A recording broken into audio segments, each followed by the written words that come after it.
Hello everyone, welcome to another stream. Today we are going to be playing Pokemon Crystal with only a Mismagius.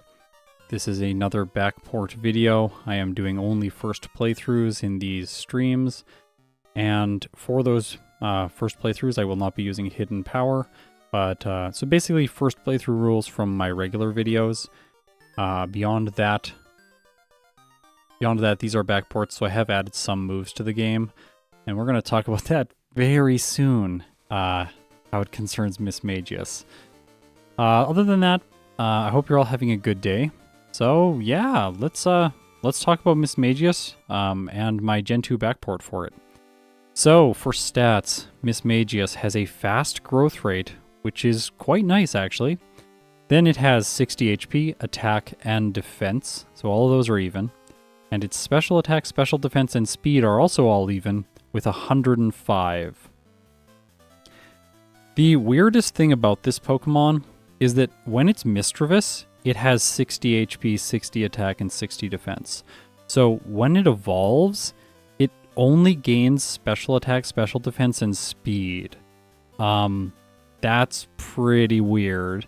It does gain a decent amount. It gains 20 in each one, but like overall, the evolution is not incredible in terms of an upgrade to Mischievous.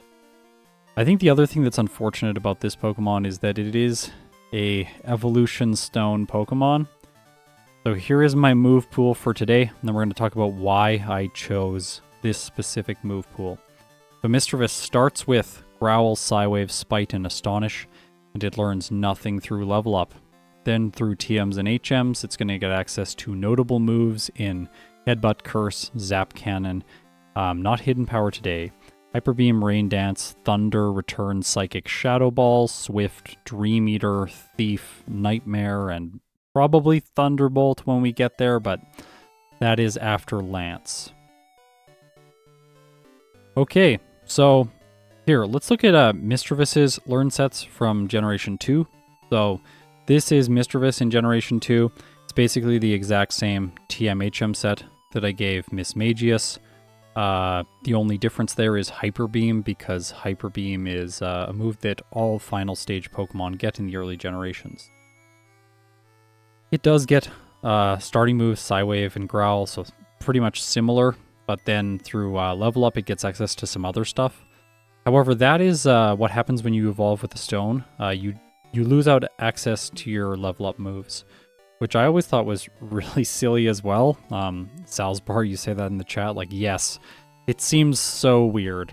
And it's not always a rule. Some Pokemon evolve with stones and they still get moves through level up, but some don't.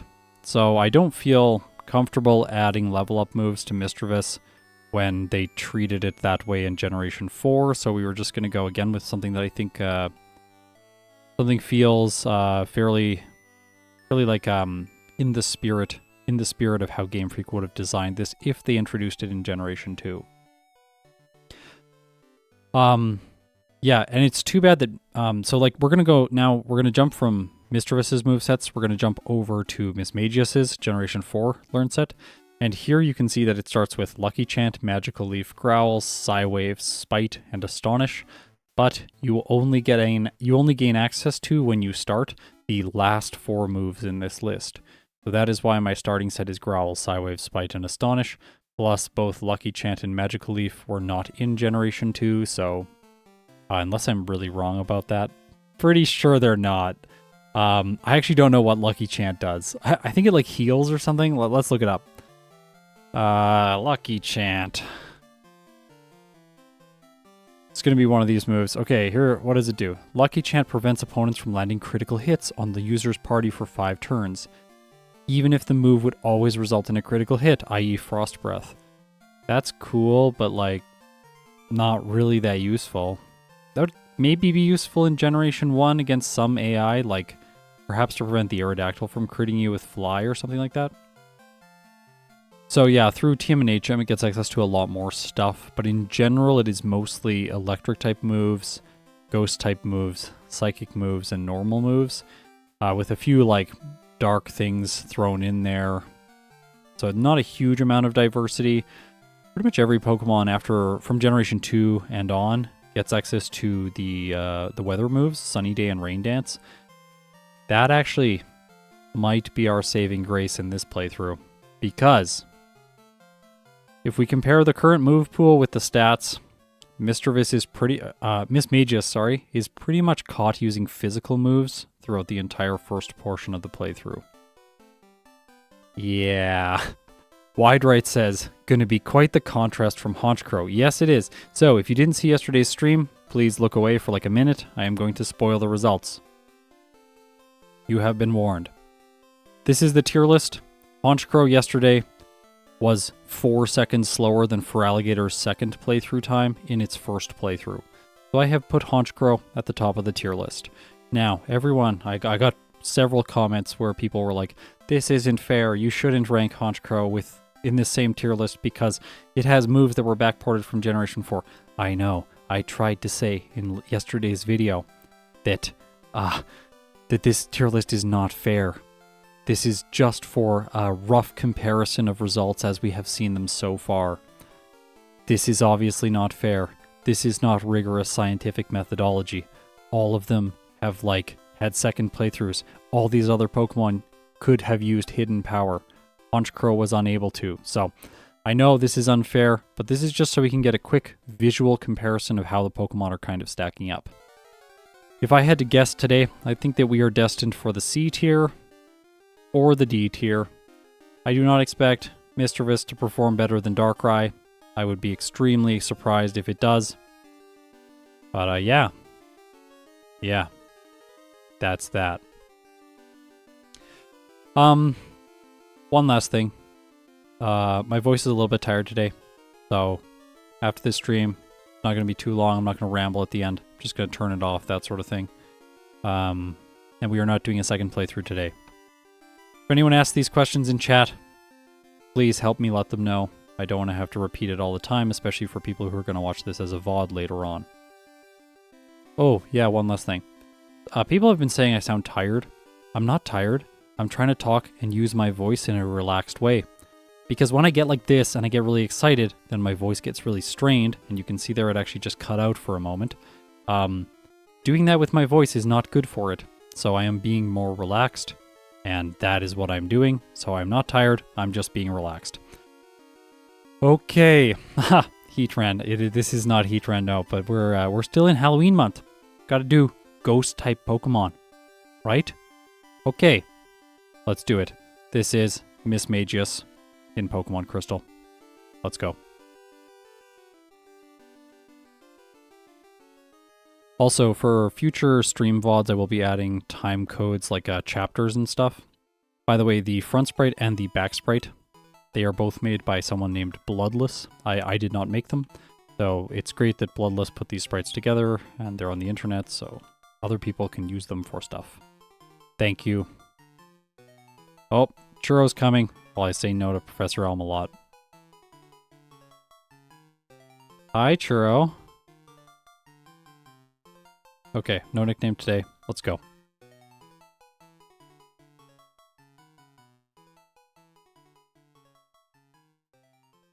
Not hard to backport since it's not got a gimmick. Yeah, it's true.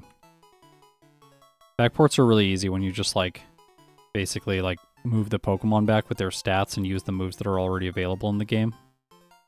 Okay, so Psywave, let's talk about how this move works. This move is absolutely trash. It has 80% accuracy. It deals between 1 damage and 1.5 times the user's level in damage. So right now, my maximum damage is 7, and my minimum damage is 1. I have a 20% chance to miss, and this is awful. I can use Astonish against stuff that are not normal types, but there are a lot of normal types in the early game, and Astonish by itself is not particularly good, especially because Mismagius has lower attack, defense, and HP when compared with special attack, special defense, and speed. Oh gosh.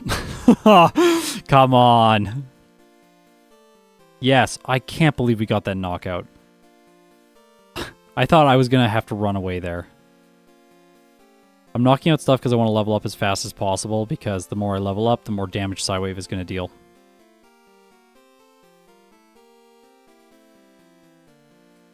Also, all is right with the world, because Gligar and Mismagius can both not learn Mud Slap. That makes sense.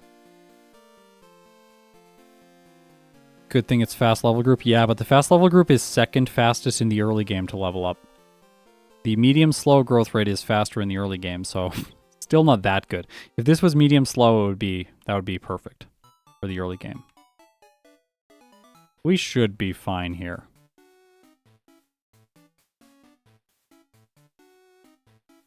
Do I think I could backport Fluttermane? Yeah. I can backport anything.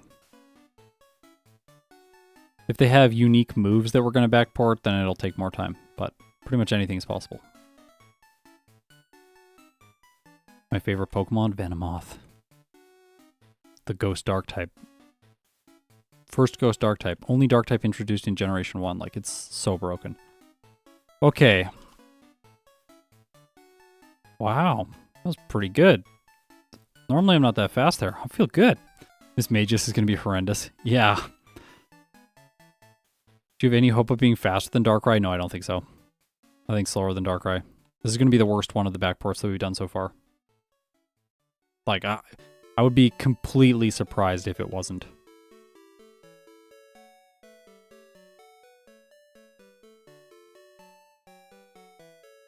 Okay. Yeah, so I did a stream with Misdreavus last year, and it was the same way. I actually have to say, I'm getting very lucky with Psywave. I can't believe, like, how am I not missing? There's my, like, I think that's my first miss. I should heal, because also, Psywave, to make it even worse, has 15 PP. This move, with how bad it is, should have like 45 PP. Let's be real. How will you solve Red Snorlax? Well, I have more options by that point. I have Return, right? And I can learn Curse. And Curse functions as a ghost move. I forgot that when I did my last Misdreavus stream. So, we have Ghost type Curse, which is... like, that can work. Just cut our HP, use Rest. Then Snorlax will slowly faint, and we'll be good. So, there's a solution for Snorlax. Okay, let's go. It's not the PP, it's how you use it. Exactly. That's so right. Alright. Wow, we actually beat all the normal types on that route. Not bad. I was sure that I was going to have to go back to heal once because I'd miss. But... this is not that bad. I'm debating if I should go Sprout Tower. I don't think Sprout Tower... No, it's not a good idea. We'll be fine. We'll be fine. We'll get Swift. We want to get Swift in Union Cave as fast as possible because that's going to speed things up. Because then I have direct damage. I want the Bitterberry, by the way. I'll fight this guy.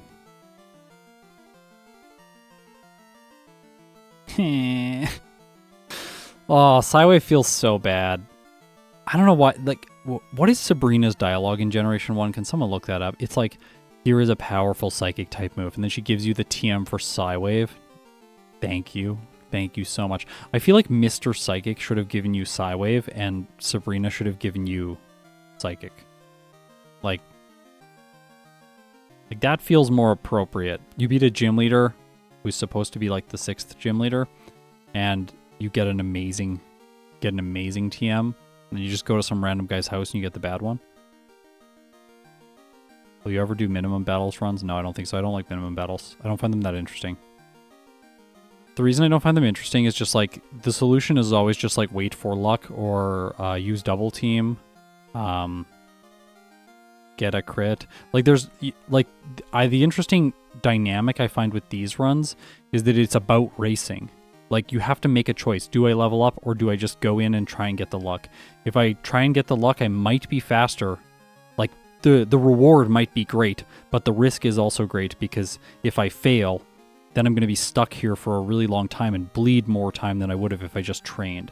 The tension between those two things, like here, like I could have risked Faulkner with Psywave at 8 PP, but I decided to play safe and go back to the Pokemon Center, which cost me time. But that was the safe play I felt. Whereas I could have tried him and bled more time. I love that balance. Whereas with minimum battles runs, there isn't that balance. Like you're just like, I will fight these people, gain experience, and oh, this is going to be rough. No, it's like you just fight the minimum battles and then you're like, okay, these are my solutions. Let's go with it. Like, and you just like figure out what the right move is for the battle, and then you just play until you win it. So like we're dead.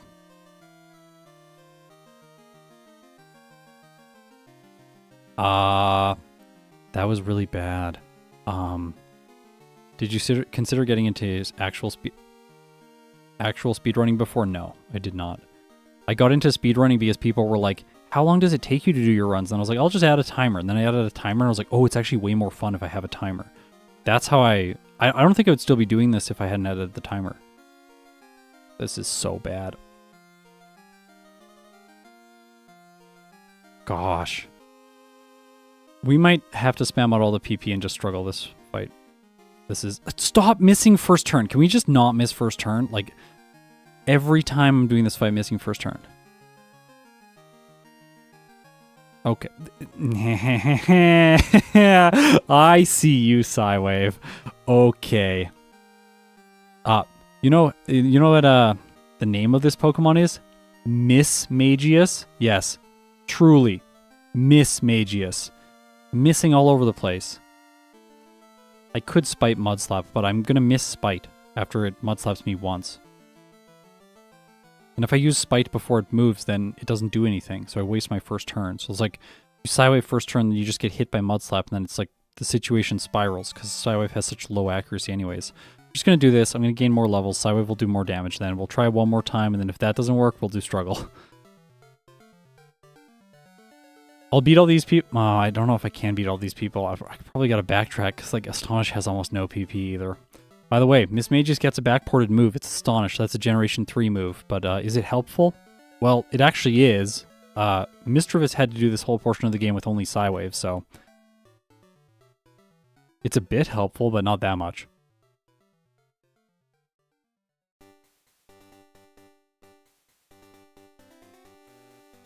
I think we can beat this guy.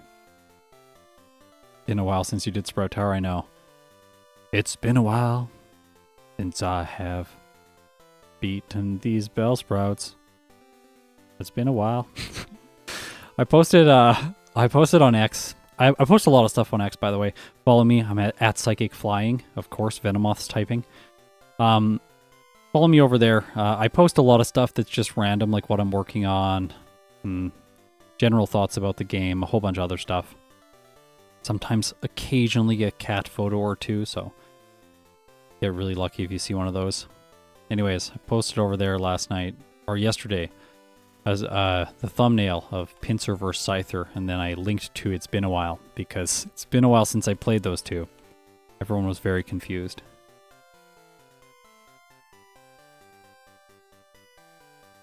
Alright. Hey. Oh my gosh, I can't believe I can learn Flash. Oh gosh, you know things are bad when you're like, oh wait, I can learn Flash. Like, that's so good. I'm so excited. I don't want to fight the Rattatas because then if I run out of PP by missing like 4 times against the Rattata, I might have to backtrack before I beat this guy. But that's why I'm doing it. Oh, yeah, that was a sweet Psywave. Can we get that against Faulkner, please? Like that. Level 13 at damage rounding threshold, which is not at all relevant because I'm using Psywave. Wonderful. I want to fight this other guy too.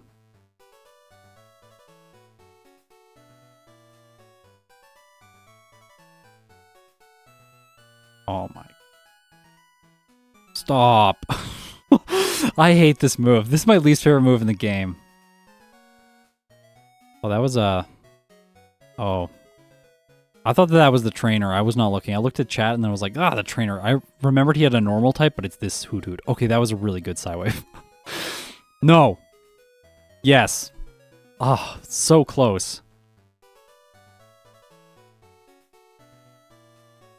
Psywave greater than Rest. Fight me, Scott? No.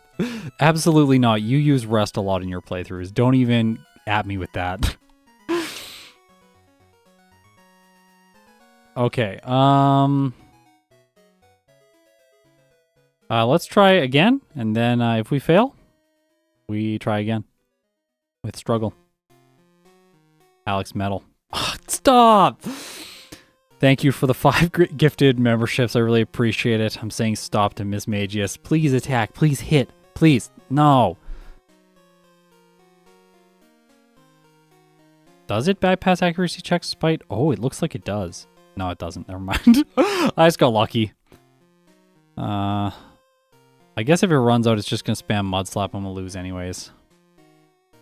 Try again. Yeah, the Pidgeotto can hit me with both Mud Slap and Gust.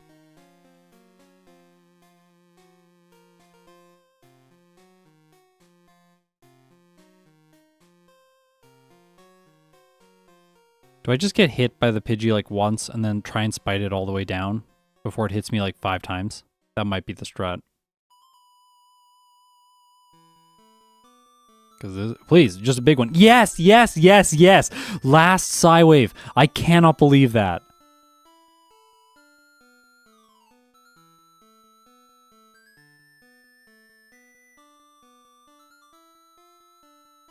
Okay, so in the future, just struggle that fight. That's obviously the go-to play.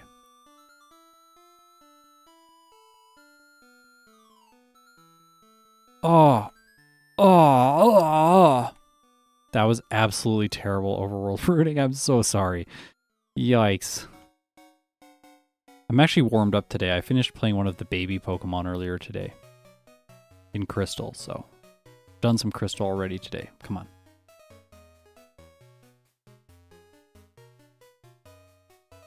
No. No. No, that's so much self-inflicted damage. Are you kidding me? Look at that. Oh.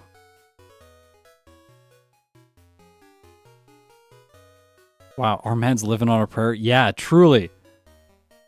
I'm not even halfway there yet. I'm very far away from halfway there. Haven't even got a special move yet. It's going to be a while until I get a special move, by the way. What time do you think Mewtwo in yellow will get?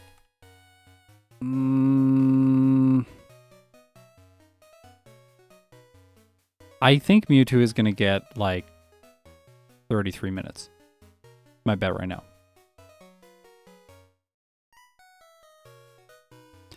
I think Honchkrow had beat Whitney by this point. What's the next special move? The first special move is Thunder. And I have to buy it from the game corner.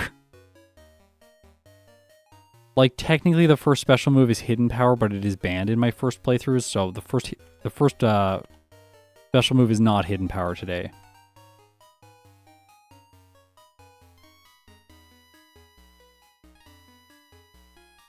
I don't know, maybe I should fight these people. I think I should fight these people. I'm kind of worried about Bugsy.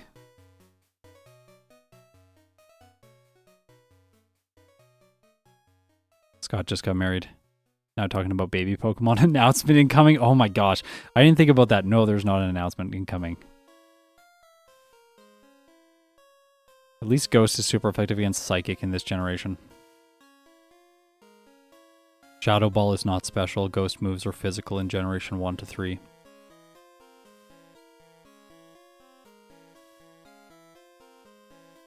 Which is just makes so much sense, right? It's like, that's definitely the thing making the most sense about this game. Not the movesets. Those make no sense, obviously. Thank you, Fallen Hero. I really appreciate it. I'm going to keep Spite. Just because, like, I feel like it's how I feel about Mismagius in general. Now I don't actually have to miss, though, because I have Swift. So I cannot miss now. Huh. Rain Dance Thunder Strats? Yes. Yes, that is what we're doing. I'm doing Rain Dance Thunder Strats. Like, the fact that I cannot leverage my best stats, which are all of my special stats, my special attacks specifically, without using Rain Dance Thunder is so painful, but, like, I will do it. What we're doing today. But first, we gotta get there. Time to the bookshelf. Pretty bad. No. It'll be, like, far past the first Goldenrod trip. We'll be getting Thunder around Jasmine. After defeating Price and all of the Rockets. Maybe not even then. And I have to sell everything and I can't buy anything. Otherwise, it doesn't work. Like, you do not get very much money in Generation 2. All the trainers are terrible. Are you afraid of Karen? No.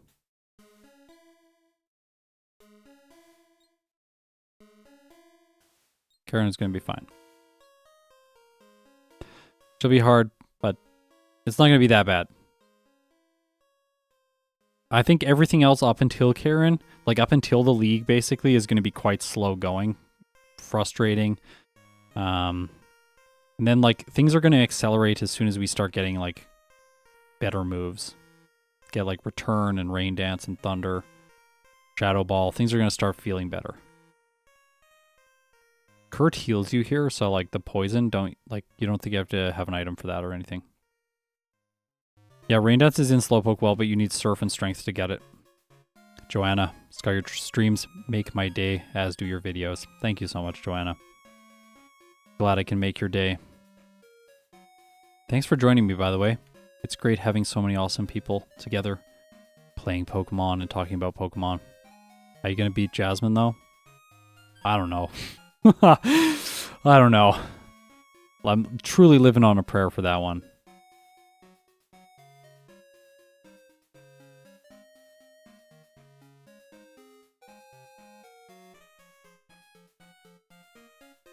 Actually, now that I think about it more, this whole run is just terrible. Like, I'm not going to one-hit Claire's Pokemon. Even with Thunder. I'm not, like, because they resist it. They're going to paralyze me.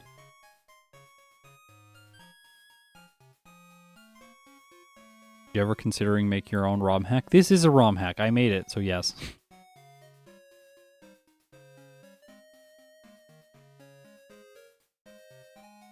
Yeah, I think about ROM hacks a lot. I have like several good ideas for ROM hacks, but I'm not going to share them. I'll share them later when they're actually going to be made into something. Okay, here we go. I think okay, this is Bugsy, let's do it. So Metapod, I think we just Swift through his whole team and we just hope. Like, we hope that I can defeat the Scyther fast enough and I don't get poisoned on the Kakuna. Okay, so no poison on the Kakuna. Let's see the Scyther. How much damage? About a third. Fury Cutter only does 1 damage, then it misses, so trivial. Easily win the Bugsy fight. Okay. Let's move on.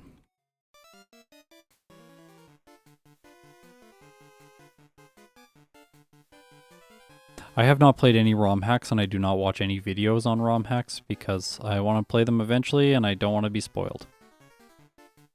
Okay. So we're going to beat the rival. He's going to be easy. 1 hit the Ghastly, 2 hit the Zubat. And I should, like, oh. Reflect is really annoying. Good Psywave to get around it, but I think I'll be fine. Yep. Got it. Deef Cat. Deef? Is that deaf? Is that how you spell deaf? That's probably how you spell deaf.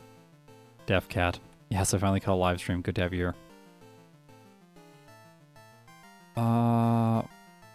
Was Chikorita chosen because of Thunder Resistance? No, it's chosen because it's the best rival team to go up against. Like, the hardest rival team for you to face. Everyone's going to say, but Meganium's so bad. No, no, no, no, no. Think about it as a rival team. The Bayleaf is amazing because it gets Razor Leaf. The other two do not get as good of a move. Razor Leaf has higher base power, and it has an increased crit chance, whereas the other two get Ember and Water Gun. So whenever all of the starters are neutral against you, you should go and face Bayleaf if you want the harder fight. You should face Feraligatr if you want the easiest fight. Feraligatr team is just trash. Like, the Feraligatr has like very little special. Oh, that's rare. By the way, Venonat in Pokemon Yellow coming out tomorrow. That's tomorrow's video. So that's fun. Yeah, the Feraligatr is just trash. It has like very little special attack, and the best move it gets is Water Gun, so like, yeah, it's just like, gosh, I don't know like what they were thinking. It's so bad. Come on. Come on. I don't want to chance it with Psywave. Psywave is going to get like the most amazing damage range right here. Watch this. See, that's what I was scared of. Fine, I'll go back to town and buy more Pokeballs, but like, buying more Pokeballs is frustrating because that's money I want to spend on what's it called? I want to spend that money on Thunder later on. I really don't want to have to gamble to get Thunder. Hey. Don't risk it. If I get this, this is better than Oddish. Because it can learn Dig. You don't have to buy escape ropes if you get this thing. It's very rare though. So I do not bank on getting it in my playthroughs.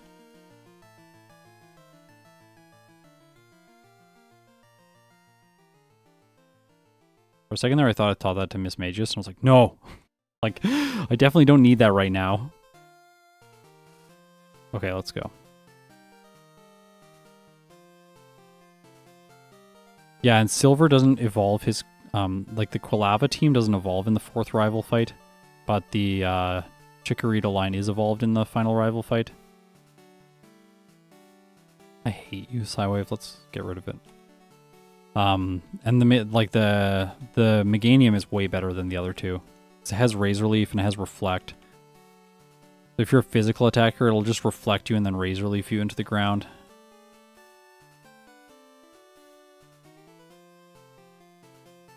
It's not an oversight. They gave pretty much every Pokemon in Generation 2 Dream Eater as well as Nightmare.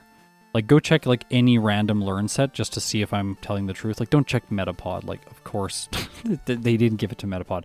But, like, they gave pretty much every Pokemon Dream Eater and Nightmare. I'm pretty sure they wanted you to be able to play around Rest and Sleep Talk strategies so that those wouldn't be too broken.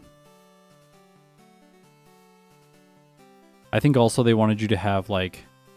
I don't know, like maybe an option. I think it's just to play around. I think it's to play around those other things. Like when you have a Pokemon like Snorlax with Amnesia and Rest and Sleep Talk, when Sleep Talk can select Rest, when you use it, that's absolutely terrifying. Mismagius took off her hat and then we gave a haircut and then put the hat back on. That's how the haircut happened. I have these facts. Gotta buy money. We gotta buy these things here. Got an Abra, but it's only $2,000.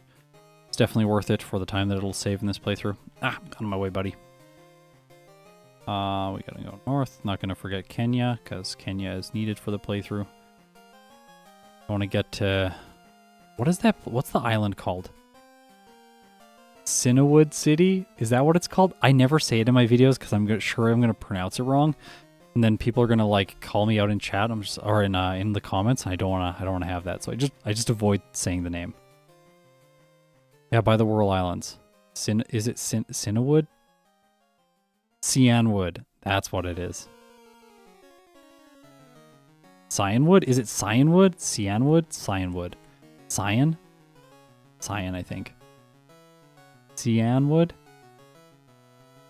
Cianwood. See, everyone says different things. This is like when I asked for what's the... at least I have Swift. It's like this is when I asked for the pronunciation of the forest. And there are people who are like, Elix Forest, Ilex Forest, Ilix Forest. Like, that doesn't help me. Everyone said different things. These woods. Yeah, that's what I should say. Yeah.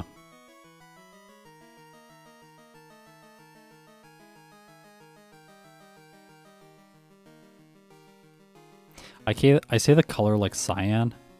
Cyanwood, so I think it's Cyanwood. How much do you enjoy Psywave? Not at all. Terrible.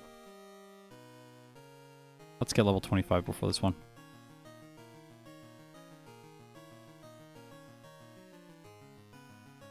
Stop. Okay. Yeah, Cyanwood, since most towns are named after colors. Yeah, that's what I think too. At least in Generation 1, most of the towns are named after colors. Okay. Okay, Whitney. I got nice speed, so I'm at least going to be able to flinch the Miltank. Oh my, I cannot believe that. I thought about giving the Paralyzed Cure Berry. You know that thing about the flinching? Yeah, that's not going to work now. Ah. Gosh. There we go. Okay. Flinch. Yes, perfect. I win. See, I swear like the developers gave you everything you needed to just beat the gym leaders easily. That's why this game is less interesting than Generation 1 or Generation 3. From like a speedrunning, solo running perspective. Because like, I guess not speedrunning, because speedrunning is fairly like, it's like, everyone has like a similar strat, so it's engaging. But for solo running, this game is less interesting just because they give you all the tools you need to beat every leader. Like, they give you Fury Cutter, Rollout, and Headbutt, all to break Whitney's combos. And Dig. Sorry, I forgot Dig. I should actually get it because I have a Paris. Whereas, yeah, like you, someone just said, RC, Gen 3 actively tries to make your experience frustrating. It's very true. In Gen 3, for example, they don't give you Dig until after Watson, which is like, oh, so they want you to suffer at Watson. I see. Like, they want you to beat Watson with means other than just super effective damage. I honestly like that approach. Okay. I have to beat this. It's my first playthrough. No, stop. Okay, easy. Yeah, there's Rock Smash for Magneton, but Rock Smash is base 20 power. Its power got buffed in a later generation, so Rock Smash is not very good. Like, they don't just give you like a guaranteed one hit against the leader's Pokemon. They're like, hey, you can like use this to lower its defense, but then you gotta still be like, you have to be intelligent enough to be like, oh, I should use this move that is really bad everywhere else. As a kid, I used Rock Smash once and I was like, that move is bad. Never gonna use that again. I was gonna joke about running a physical curse set, then I remembered Ghost type's curse mechanics. Yeah, I actually feel like in this generation that it truly feels like the Ghost type interaction with curse makes curse less useful for Ghost types, which makes Ghost types worse overall. Like, I think it's supposed to be the opposite, where Ghost types are really good with curse, and then other types are not as good with curse, but for whatever reason, nope.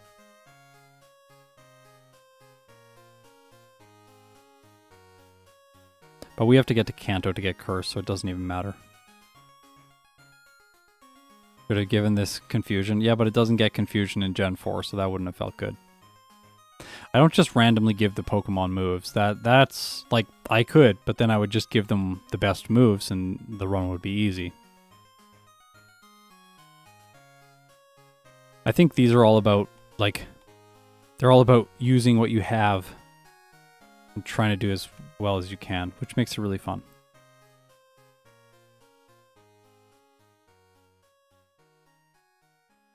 Yeah, Gens 3 to Gens 5 are like by far the hardest in the series, I think.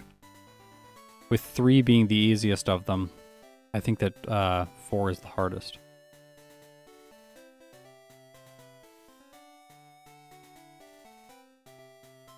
Okay, good rod. I'm gonna buy some. I have some balls, but I'm only gonna buy 2. I want to save my money. I'm only gonna buy 11 super repels.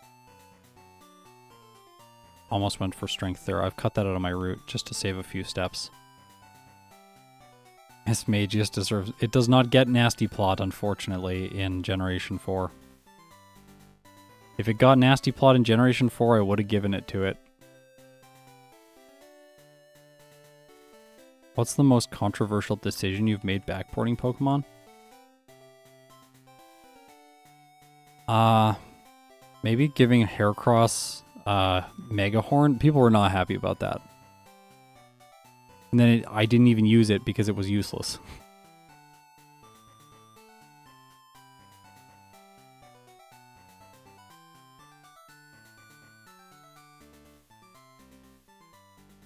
Okay.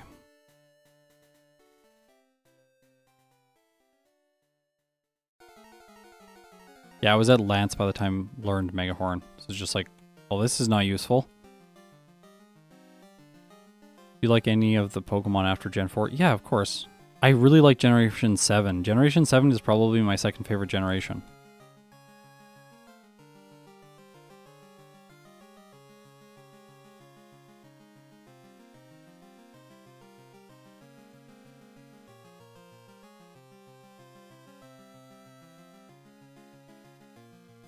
Hey Scott, are you still playing Baldur's Gate 3? I don't have time to play Baldur's Gate 3. My wife is playing Baldur's Gate 3 though. No, I'm just... I wake up, I play Pokemon, I make Pokemon content, and then I go to bed. Every day. There is nothing else in my life right now. Many people were like, Scott, don't burn out. I took 5 weeks off this year. I really want to work. I am like sick of taking time off and not doing Pokemon stuff, so I'm really happy to be doing this right now. Let me have my joy. No more burnout comments, I'm fine. If you are concerned about me, please write your thoughts. I accept them. I am actually okay. Oh gosh. Okay, at least it didn't paralyze me with lick. That would have been absolutely awful. I'm just realizing now the Magneton's going to be quite frustrating.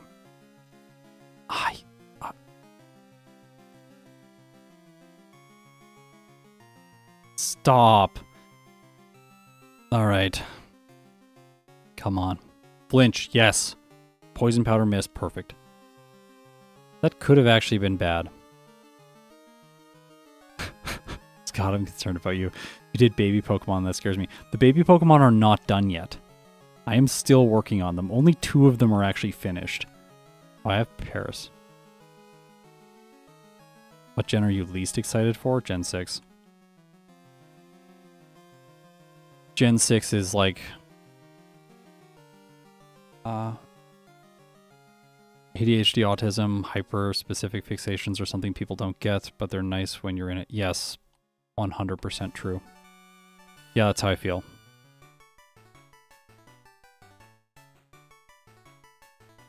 Like, the kind of feeling is like that the only thing that's easy in life is making Pokemon content. Everything else feels like swimming upstream, and then this just feels like blissful swimming downstream. Everything else is just exhausting.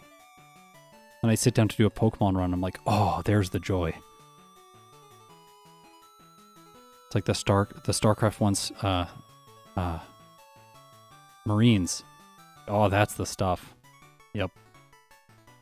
Okay, well, we're gonna get Shadow Ball real soon, so this is gonna be nice.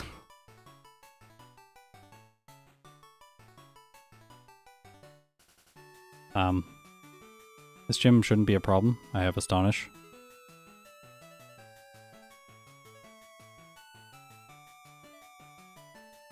And a Mint Berry. The Mint Berry is... See, this is another point. Like, why give the Mint Berry right beside Chuck and Morty? Like, give the Mint Berry beside Claire so that you can't use it against these gym leaders and you have to play around Sleep in a different way.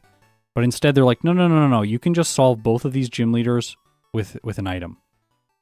Am I going to get the Shadow Tag? Yeah, but I have to go to Blackthorn City first. Is neither an option for baby Pokemon? What do you mean? Is your name a reference to The Office? No. I've never watched The Office.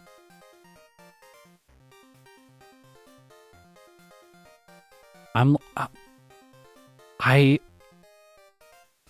sure people are going to be like, this is weird, but like, I don't really like comedy.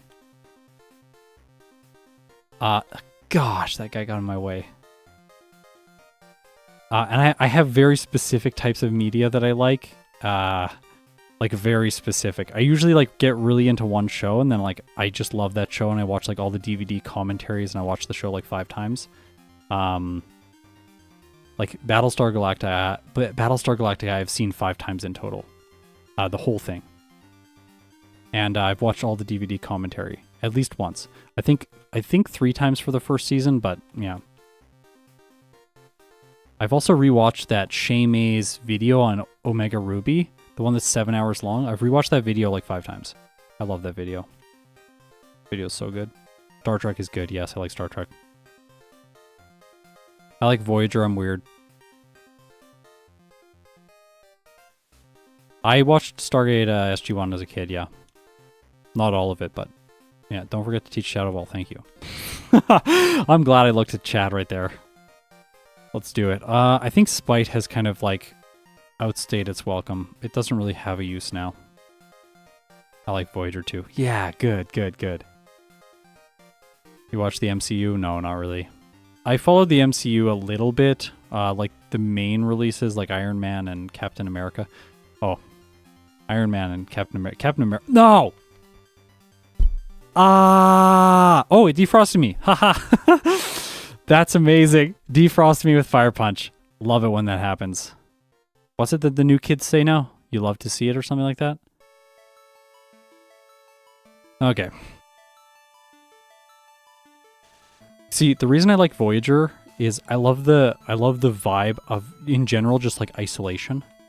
Like the feeling of being separated and alone, and like, I don't know, as an introvert, I was like, I just want to be on Voyager, like off in some distant part of the galaxy with like 100 people I really like and no one else around. That seemed really nice to me as a kid.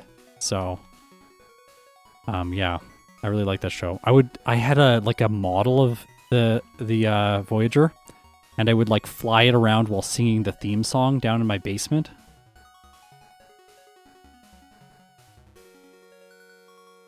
Da da da da da da da da da da da da. So good. Love it. Okay, let's beat this thing.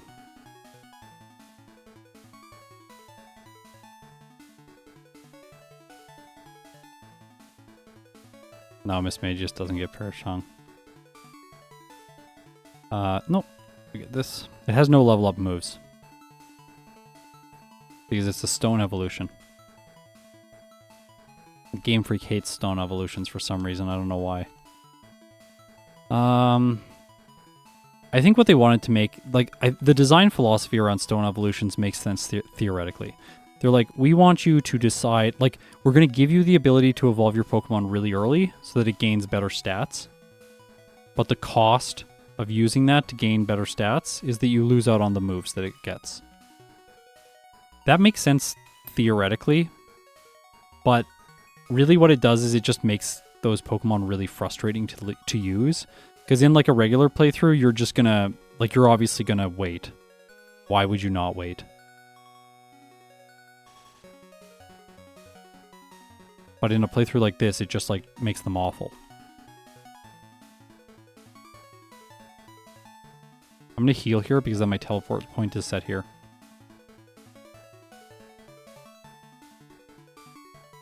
I really wish, like, I like that the design philosophy there, and I wish that there was some other way to implement it where it would actually be a better choice to use Swift, but yeah. Like, I love the idea of making the players choose between two bad options. Like, you have, like, one option and another option. Both of them are imperfect in some deeply flawed way, and you have to make a choice between the two. So an example there is in Generation 1 with a water type. You get Surf early on, but if you teach it, your moveset gets super constrained throughout the rest of the game because you only have 3 slots to work with because there's no move deleter. I love the fact that there is no move deleter because then the, like, teaching Surf becomes a strategical choice. Whereas in this game, as soon as you get Surf, you're just like, yeah, of course I'm going to teach it. Like, this isn't even a, like, there's not even a choice there. It's like, I'll just teach it, and if I don't need it later on, I will just unlearn it in Blackthorn City and continue with the playthrough. That's not interesting. Basically, what I want is I want Game Freak to remove every single quality of life feature, revert back to Generation 1, so that we can have interesting choices. Philip, I've talked about Legacy Crystal. Yeah, I'm going to do it eventually, but I'm not going to do it soon. I don't, like, I talked about this yesterday on stream, but, like, I'm not interested in, like, jumping on a trend. Like, I'll just play it, like, in a year or two. Same with TMs being infinite use, yes. Single-use TMs are great. It should be single-use TMs, and when you beat the final trainer in the game, you can buy every TM in a department store. That's how it should be. So that if you're playing competitive or something, you can always get the TMs you want without having to do another playthrough. But if you're playing a solo playthrough, or a, like a, what's it called? You're playing like a regular playthrough, you have to choose carefully who you teach stuff to. Because, like, in this case, like, if I unlearn Shadow Ball, I can never get it back. That is an interesting choice.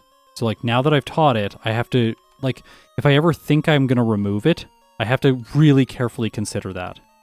Like, is it ever going to be useful for the rest of this playthrough? If the answer is no, then I can unlearn it. But if the answer is yes, then I have to weigh the choice. Like, okay, is teaching Return in its place actually more valuable than keeping Shadow Ball, for instance?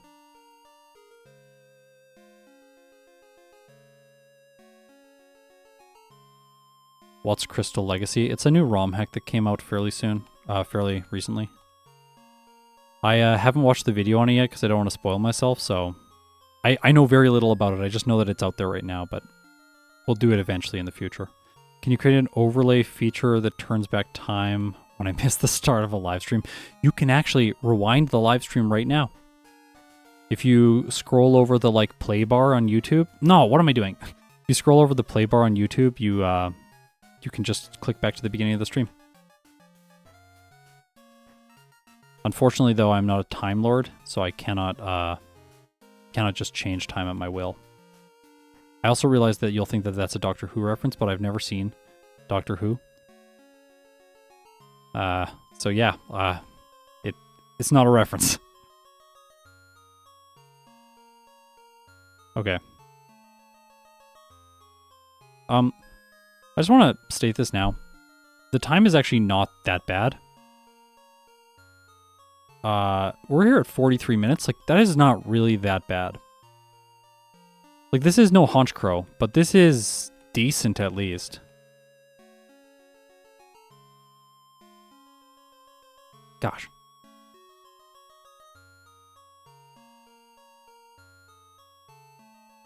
I've just never seen Doctor Who.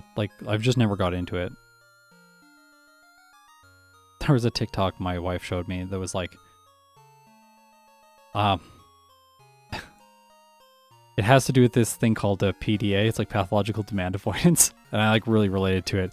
Where it's just like someone tells you to watch something, you're like, I'm never going to do that now. So every time someone tells me to watch Doctor Who, I'm like, I'm probably not going to watch Doctor Who.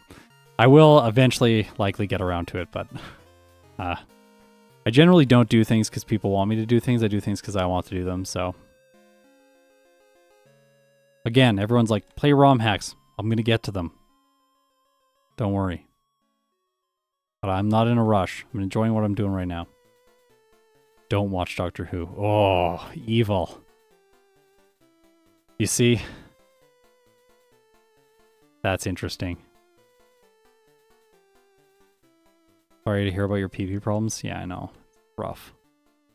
I have Paris. I'm not used to having Paris. Oops, I flashed. Let's get up here. I can use the elixir.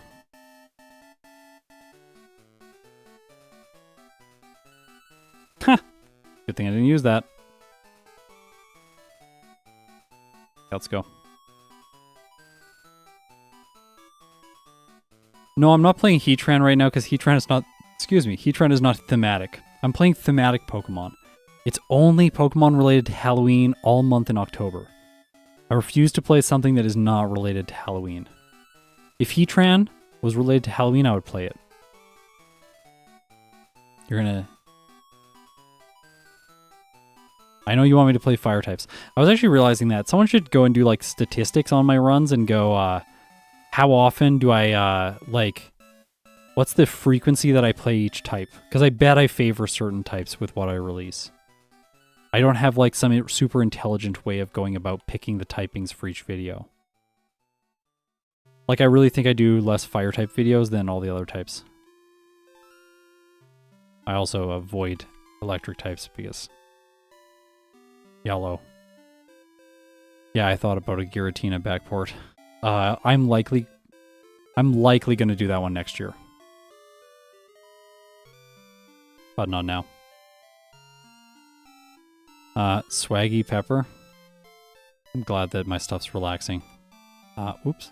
Let's just surf there. We'll have a little bit of fun. Okay, we're going to go see how much money I have and if I am close to being able to afford Thunder. Nope. Did you see how far away I am from it? I'm gonna go sell like everything and I'm still not even gonna be close.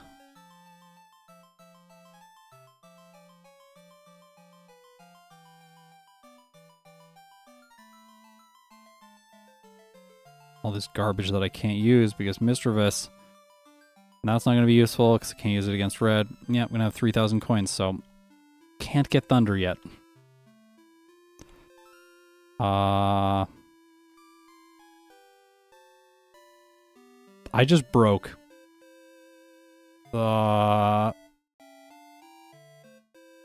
Jasmine is gonna be actually awful.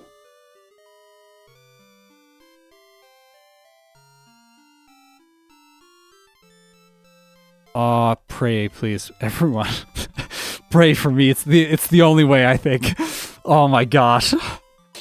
I'm gonna have to level up like 10 times. What is my damage range here? 54 to 64% on the Magnemite. Okay, it missed Thunderwave. That's good. I'll heal on this one. That's good. No status condition for the Steelix. Now, the funny thing is Shadow Ball will lower special defense, which is hilarious because it does physical damage.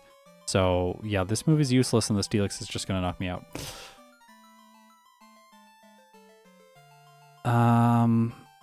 Okay.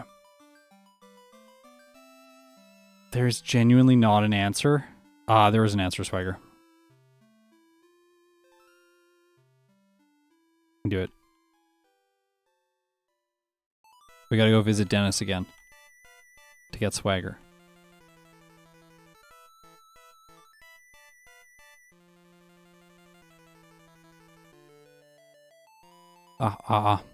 Daniel, just started watching your videos and I'm hooked.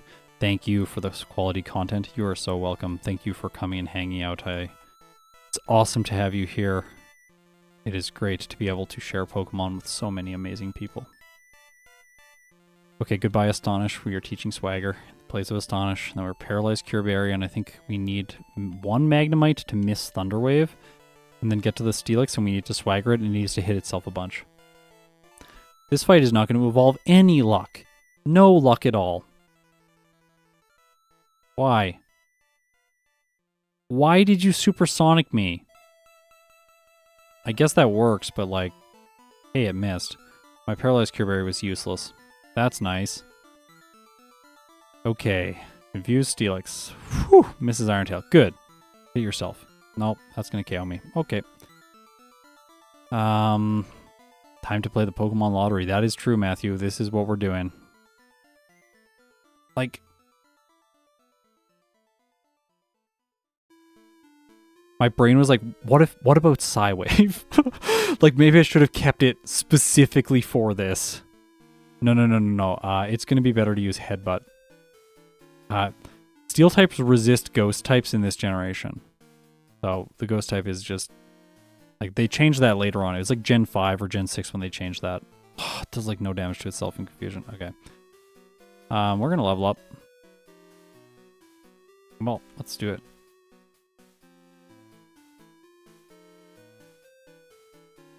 Yeah, Curse would really help here.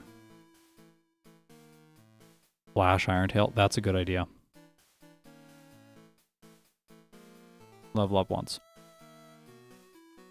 Then you delete Flash, yeah. Yeah. We'll get level 40. What do I teach this in the place of? I think I teach this in the place of Swift. Or Swagger.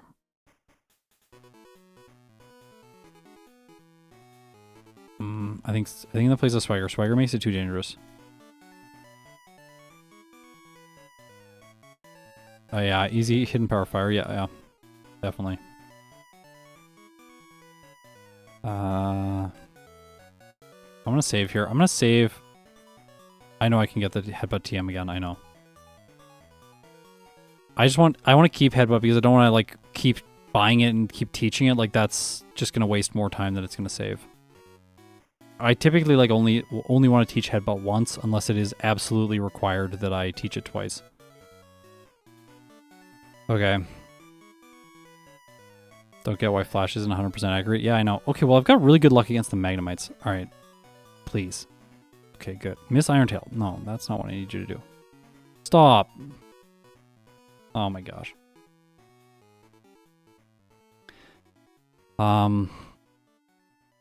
Wow, this is bad. Alright, I'm gonna save over it. I don't think we need... No. Don't do that. That's not what you want to do. Never save.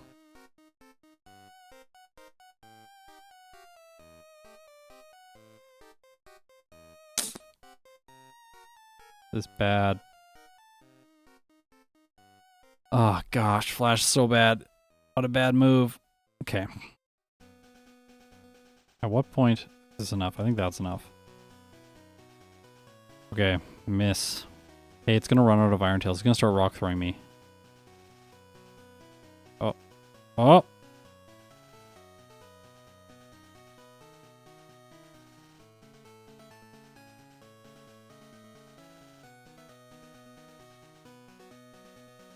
I actually want to PP up Shadow Ball.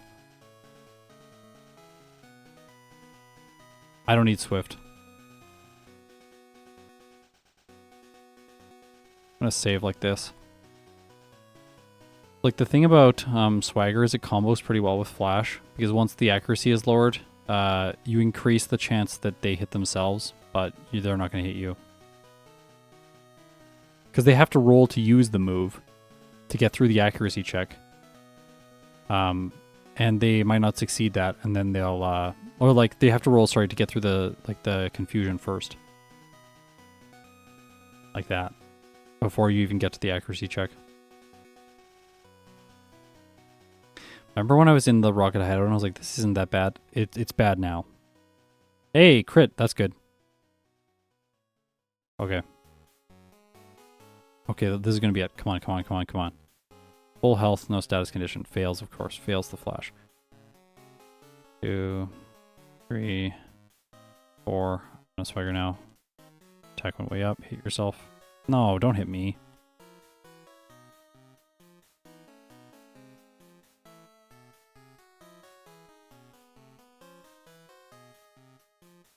I already fought Price.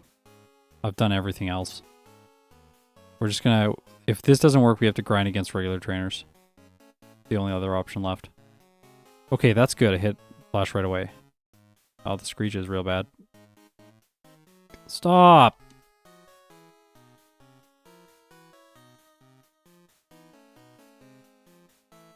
Ironically, both Psywave and Spite would be helpful here. Yeah. Indeed. Oops, that was a mistake. Oops.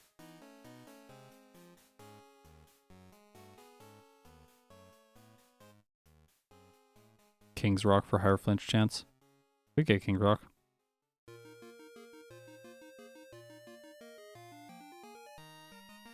Thing just needs to stop hitting me. Okay.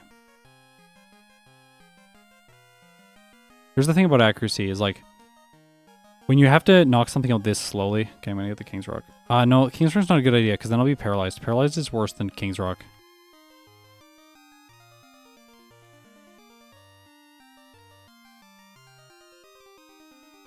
I'm gonna miss way more turns if I'm paralyzed, so I want the Paralyzed Cure Berry. It's gonna like my chances of winning are way higher if I'm like every like 1 out of 3 battles I get to the Steelix without paralysis.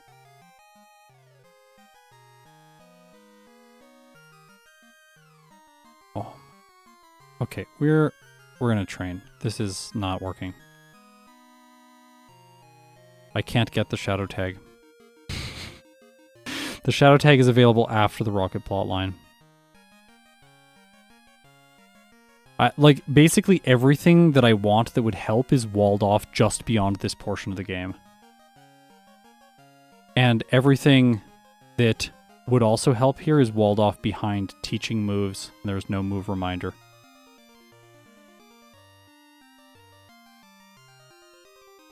The Steelix is 3 hitting me right now, so if I go to 45, it might 2 hit. Or, sorry, it might 4 hit. Which changes the math a little bit. And, like, I don't think that just trying there over and over for luck is, like, a particularly satisfying way to win. I will win eventually if I just keep doing that, obviously.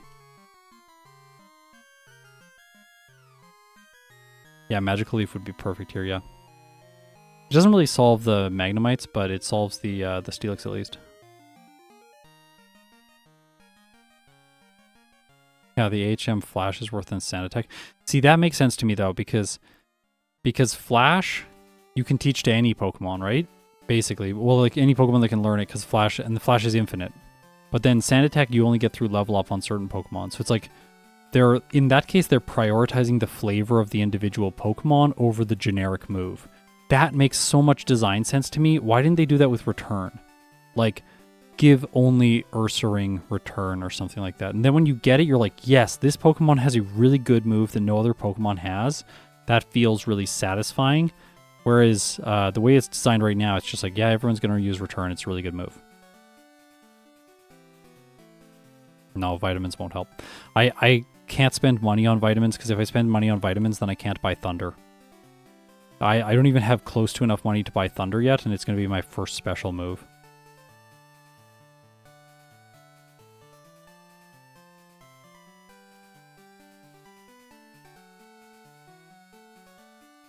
Yeah, even Mudslap.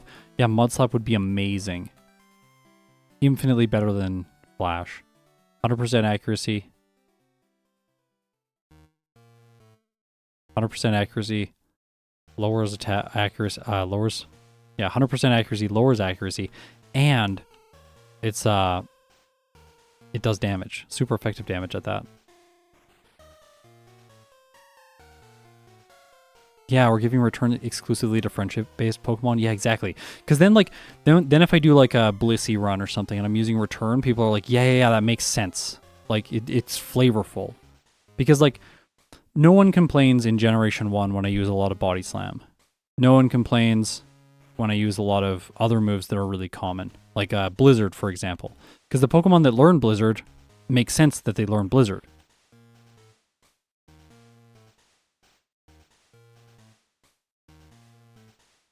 But in this game, they just decided to give... All the TMs are really generic also. I think I beat Steelix with Psybeam with Misdreavus. Because Misdreavus has level up moves because it is prior to a stone evolution, so you learn Psywave through level up, and then that's a lot better through the mid-game. So you actually get a special move. This might be a Pokemon where the second stage is actually worse than the first stage. I compiled some stats on your yellow run. Guess what's your most commonly used type? Poison. It's going to be poison. 100% going to be poison.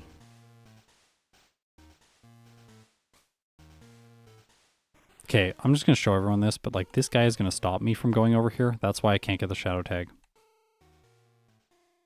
It actually is poison. Yeah, I knew it. 15 poison types. Yep. And there's more coming. 2 more, actually 5 more poison types in the next week. So I don't know if I will have done every single poison type after that, but yeah, 5 more poison types in the next week. Venonat is tomorrow.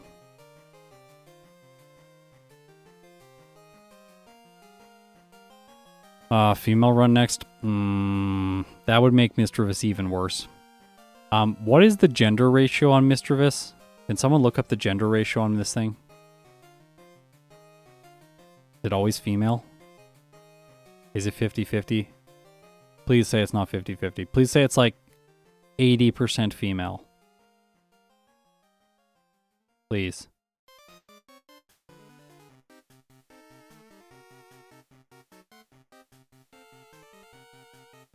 It's 50-50. Okay, so you need to have an attack DV of 7 or less. You need to have an attack DV of 7 or less to get a female Misdreavus. 7. You literally have your attack DV. Also, if you do that then, your hidden power typing, the maximum base power for hidden power, it becomes 50. Why? I don't know. Game Freak just decided like gender should be determined exclusively by the attack DV. It's like your DV has to be under the gender threshold. So in this case, it has to be under 50%. Under 50% of 15. Okay, I'm 45. We're going to go back now. In my heart, I know he hates them. Are you talking about fire types?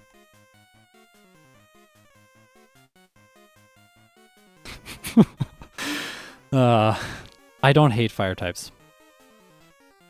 I don't hate any Pokemon. I actually like all Pokemon.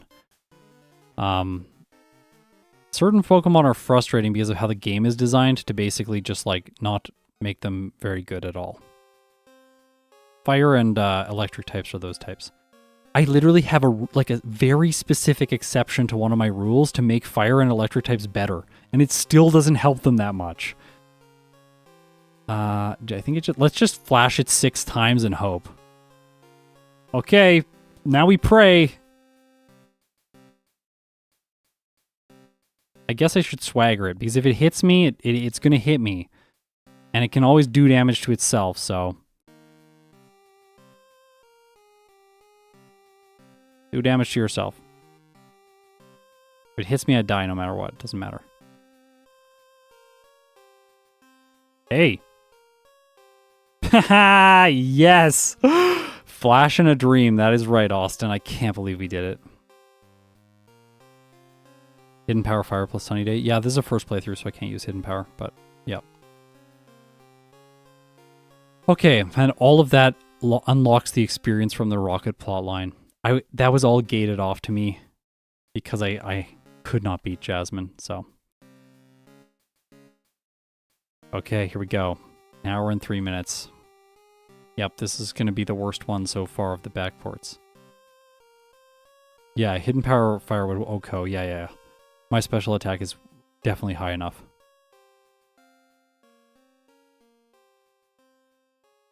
Do it again, I wasn't watching. No, shh.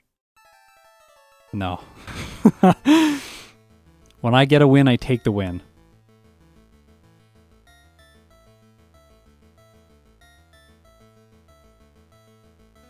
I really needed some water.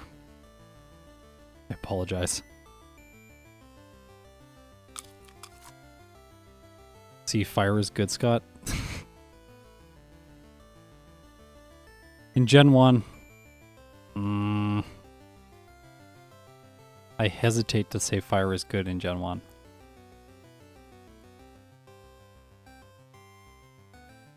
Hidden Power Fire is not that great in this game, though. It doesn't cover that much.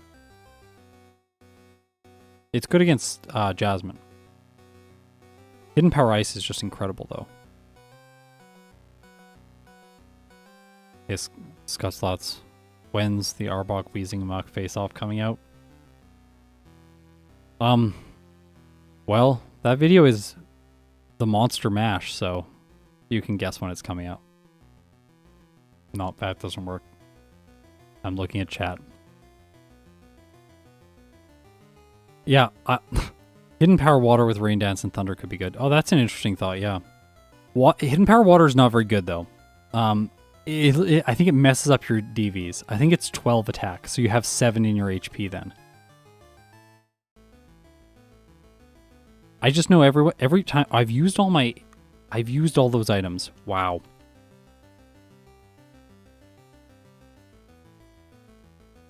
Is Halloween a big thing in Canada? I don't know what like a big thing is, but like kids get really excited about it, that's for sure. It's my wife's favorite occasion throughout the entire year, which is why I do so many Halloween-themed videos on my channel, because I know she loves getting excited about Halloween. If she wasn't as into Halloween, I wouldn't have never thought to do this kind of thing for Halloween.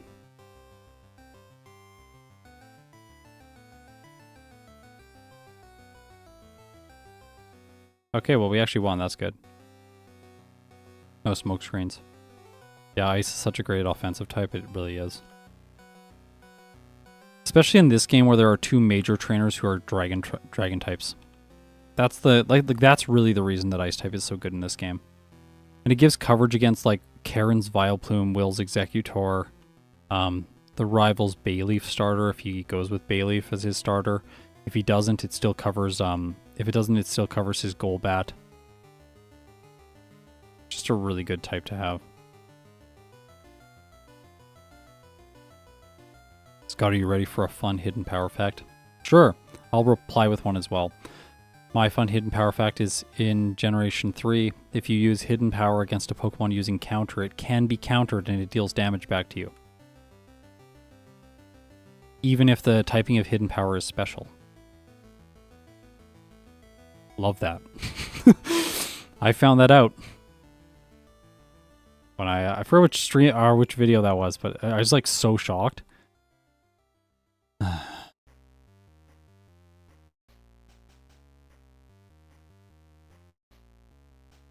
No, this is not Crystal Legacy. I'm not playing it yet. I'll play it like next year. Maybe the year after, I don't know. Gosh.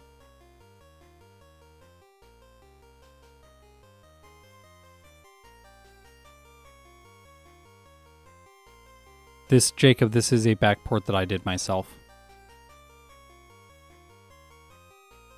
Come on. So I'm pretty sure Crystal Legacy did not introduce new Pokemon. Oh, this is so bad. I'm gonna have to go get Return. I don't want to get Return before I go into, I want to get Return before I go through the basement, because then I just go up the elevator and grab Return. It syncs up better with, like, the overworld motion. Okay. Max Hope, time for bed, guys. It's almost midnight. I have to be up at 5:30. Okay. That makes sense. Get some good rest. Thanks for stopping by. Hope you had a good time. It did change Dark to physical and Ghost to special. Yes, I know that.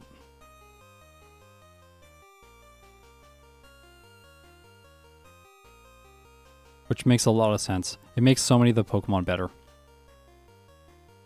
If, like, I might contact the person who made it and see if I can get the source code. Because if I can get the source, I might solo run it. But I'm not going to solo run it because they changed a bunch of stats and movesets and stuff. And I need control over those if I'm going to solo run it. I don't really want to solo run it with the modifications that they made. That's because I'm a purist. Gotta play my ROM hacks legit.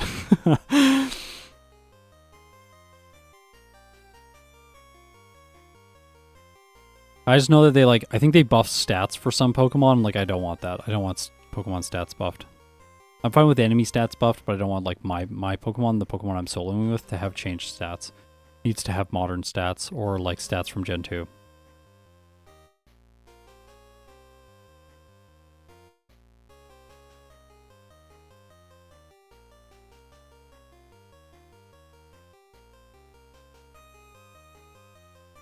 All the code is open, I think. Oh, is it?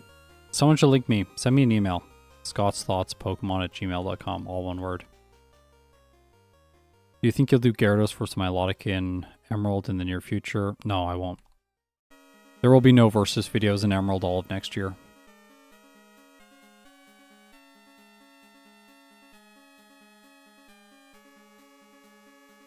He has the patch. No, it's not the patch. I need the disassembly, not the patch.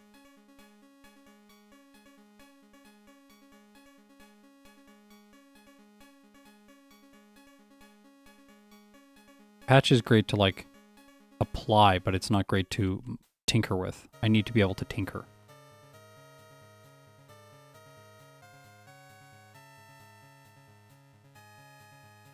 Dude, you got next year plotted out already? Yes, I have every video for next year planned.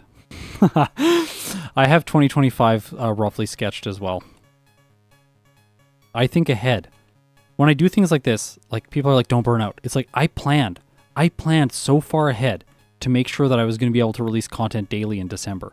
I started thinking about daily content in, I guess it was like May 2022 is when I first set the goal of, like, I'm going to do a video every day, every December.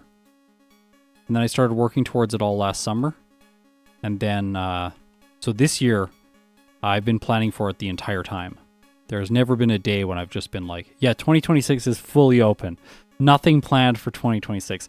By the way, all of that stuff that I've planned, it will shift. Like, I will change stuff around. There's no way I'm actually going to follow that schedule. But it at least gives me a sense for, like, when I should be doing things. Like, does it make sense to do this yellow video right now? Is it going to mess up a plan later on? Like, if I do Dragonite right now, tomorrow, does that, like, mess up the dramatic arc of the entire yellow series? Because, like, the mistake I don't want to get into is, like, I play Mewtwo, the legendary birds, I play Alakazam, I play all of the really awesome Pokemon. I do all of that, and then, like, my final run is, like, Machop. Like, that would not be good at all. So, like, you gotta save the best stuff for last. So I've very carefully planned things out so that it's interesting along the way, but we also, like, arrive at a satisfying conclusion. Like, that's like Game of Thrones. Game of Thrones feels like they ended with Machop. Like, it's like, wow, it's like amazing show. It's like really great world building, and you just like sink right into it, and it feels real, and you have no idea what's going to happen. And then like the very end, they're like, actually, we're going to do a solo playthrough with Machop. And for this one, we're going to change all the rules, and it's going to be Karate Chop only. Like, wow. Thanks. 1, 2, 3, 4, 5, 6. Poor Machop. I know. I'm sorry, Machop. I feel kind of bad. Only kind of. Of course, return. This move is just good. I'm going to keep the other two for now. We are going to get rid of Flash very soon. As soon as we get through the cave.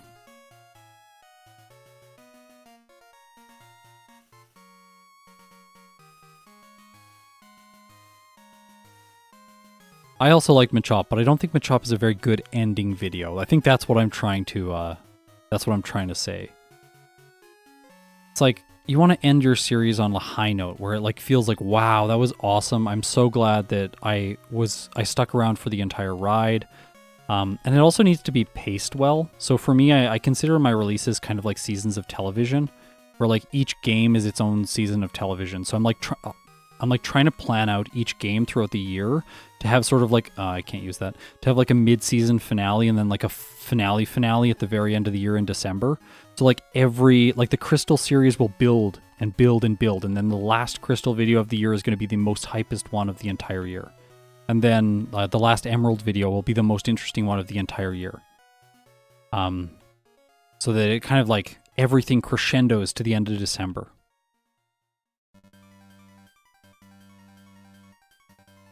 And like that's not possible if I don't plan out ahead of time. I have to plan ahead of time, otherwise I can't like collect all those things and neatly put them together. It's also like, if I want to know that like the final video in December 2025 is going to be the last video in the Pokemon Yellow series, I need to know each week when I am doing Pokemon Yellow videos so that I can actually get through all the Pokemon in the appropriate amount of time, without feeling either rushed or feeling like it's too long.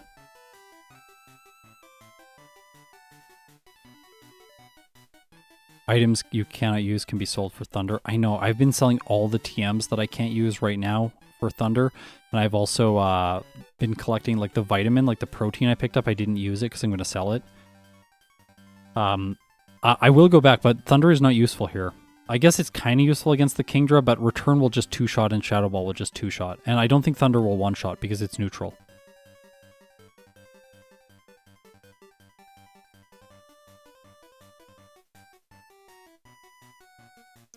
When did you get the Amulet Coin? You get the Amulet Coin right after the Rocket plotline.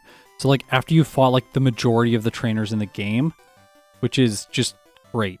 It's like, thank you so much for giving me this amazing item that would have been useful to get. Yep, I don't need black glasses. No.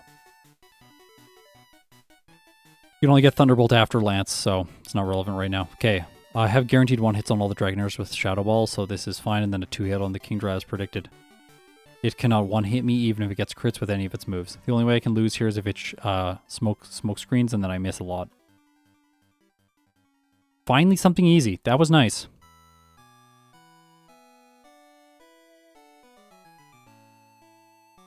Ah. That's gonna run out, isn't it? See, I've been trying to save money so I didn't buy enough super repels. People are always like, wow, you bought 41 super repels? That seems like way too many. No, it's not. It's not way too many. Time to unlearn Flash? Yeah, very soon. I'll do it when I come out of here. Don't forget Dratini. I don't forget the Dratini anymore. I didn't forget the passwords in the Rocket Hideout today. Hey, that's pretty good.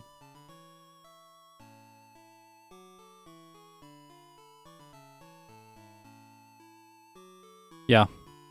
Maybe you were right. Haunch Crow is already like drinking, sipping on a martini, chilling after its run. It's like sitting there cheering Mismagius on. When will you run the 3 legendary dogs? I don't know. I did say that the finale of this year for Crystal was going to be exciting. So if it isn't the legendary dogs, it's going to be something else that's exciting.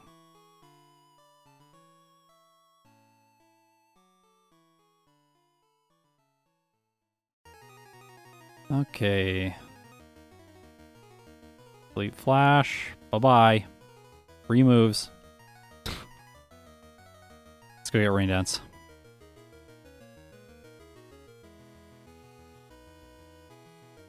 Ah. Fine, I'll buy like 2 repels here.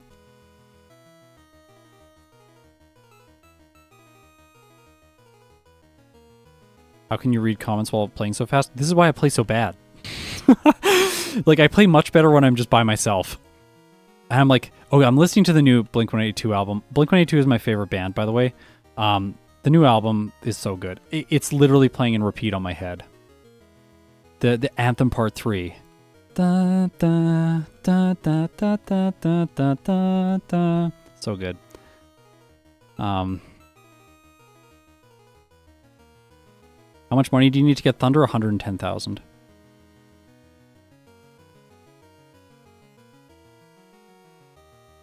That's some kind of rock group. They're like a pop punk band.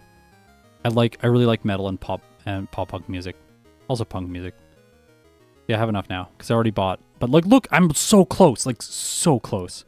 Oh, so you're a pop punk guy. I am a pop punk guy. Not this one. It's like 25. Yes. The worst thing ever is buying the wrong TM right there. Wait, did I not get Rain Dance? Rain Dance is in Union Cave. Isn't it Union Cave? Did I get Rain Dance? Wait, what? I'm confused now. Yeah, I got it. Okay.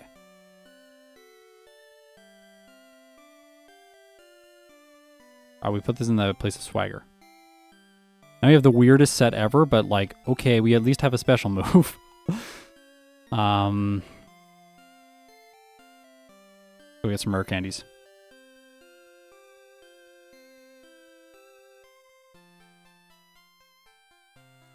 Oh, let's get some super repels. So this is what happens when you have to play a Pokemon weird. It's like more likely the case that it's going to spiral out of control because of small, like a ton of like small cuts like this. Because I'm not able to just follow the muscle memory, and when I don't follow muscle memory, things fall apart.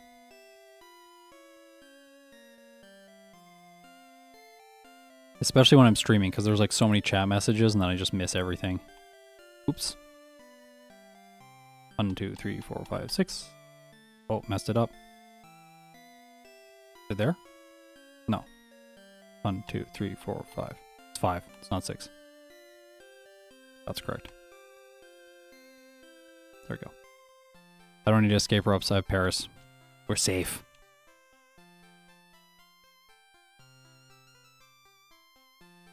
I have flash. That is true, I have flash.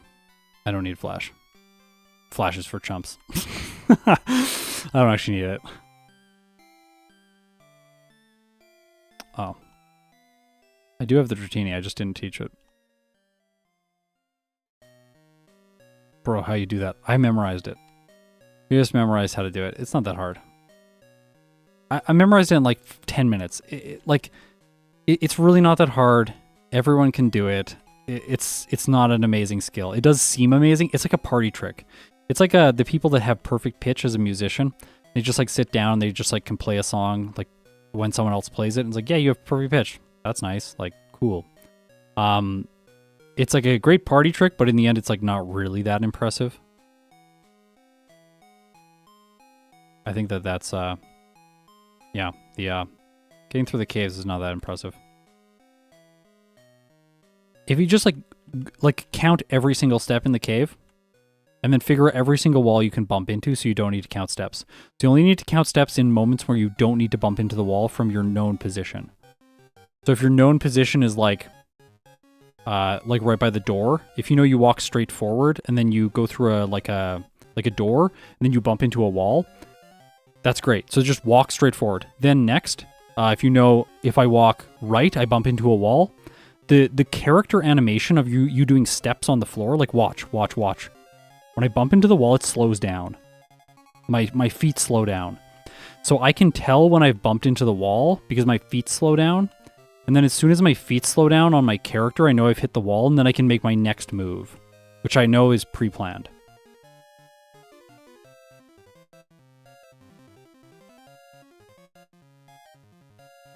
Okay. Here we go. This thing's bad. Let's just do it. Rain dance. Yeah. Then we're going to return. Because return is always better. No, thunder is obviously better here.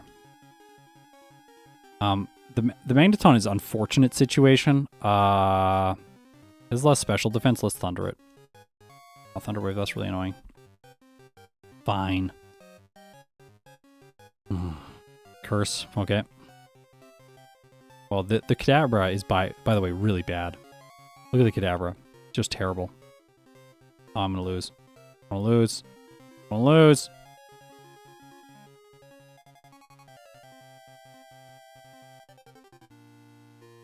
Yeah, I don't have that item.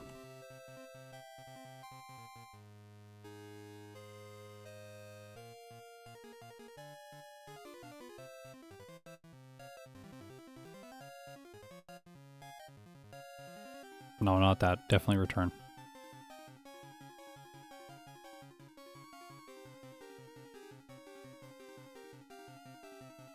Okay. My brain is not working. Yes, please. Yeah, good. Okay, there we go. We're not going to get paralyzed by the Magneton.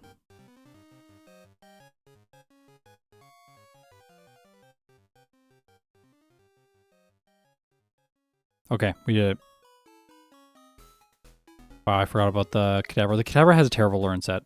Best move is Future Sight. So its best move is actually Psybeam. Because Future Sight is one of the worst moves in the game. In a solo challenge, you like set up Future Sight and then you've knocked the opponent's Pokemon out by the time it goes off.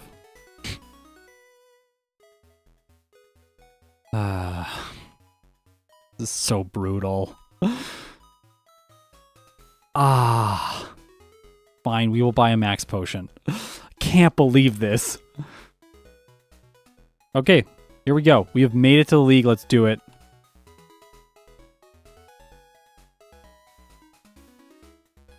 Will is up first. He's going to start with Xatu. I'm just going to spam Shadow Ball through this fight. I think I will sweep everything and we won't have problems here. Okay. Selling your protein somehow feels bad. I know. I know, it does.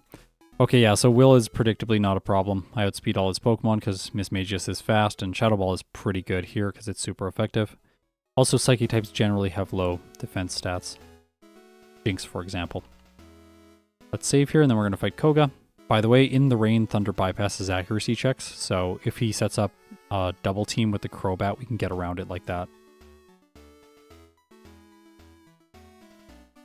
Or if this sets it up. There we go. And then we just Thunder this whole way, because we have higher special attack. Special attack is significantly higher, so it'll be doing more than Shadow Ball, even though Shadow Ball has higher effective power. Maybe not against the Muck. It has higher special defense, but we're okay. Rain runs out right before the Crobat, and then I miss because I'm going fast. It's fine. Hey, Scott, community task. How much bigger is the increase from a damage rounding threshold versus a normal one, roughly? Like, the normal one hardly changes your % chance to knock out, whereas the damage rounding threshold will, like, increase your chance to KO by, like, 5 to 10%. Sometimes even more. Sometimes it's, like, 30%. Like, a regular one is going up by, like, 2%, and then, like, you hit a damage rounding threshold, and it's like, boom! You go, like, way above. I think we just try and take this out. Stop. Does Rain Dance make Thunder bypass all accuracy checks? Yes, all accuracy checks. You cannot miss with it when the rain is up. That is not reflected on my overlay, by the way. Oh, gosh. You should definitely do, like, an unlisted video showing off damage rounded thresholds. I'd like to do a listed video of that eventually. I think it would be useful for people. Eventually. Again, it's like, it's not a priority. I'll get to it when I get to it. Yeah.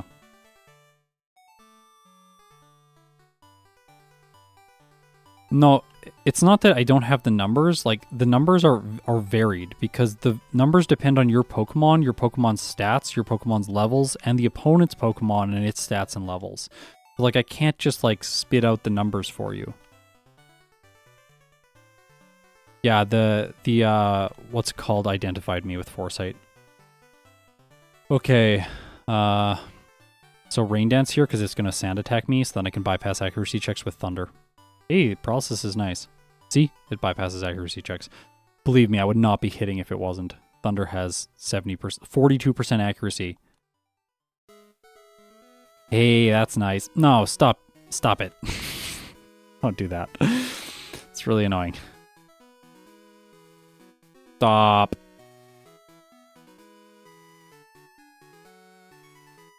Gonna do it again. Yep.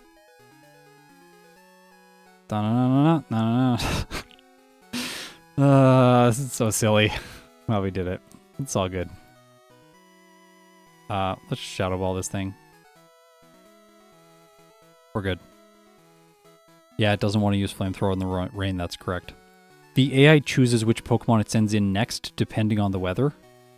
But it does not set up weather specifically for its next Pokemon.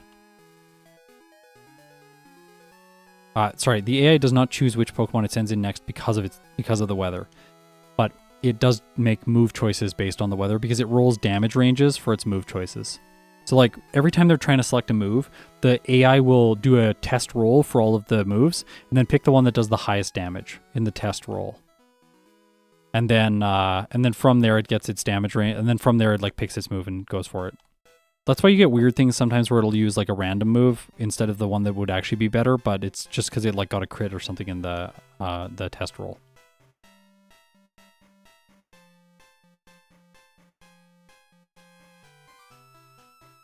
This is obviously not going well. Could have missed that.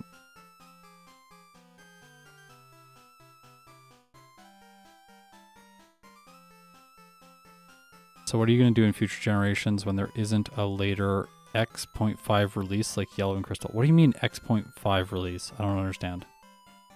I think I'm dead. Yeah.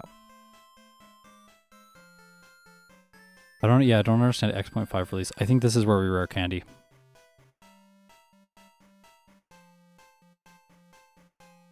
Oh, there's no third release. I don't know. Probably play the one that is better for marketing purposes, so the one that's first. That's why everyone plays Pokemon Red on YouTube rather than playing Pokemon Blue.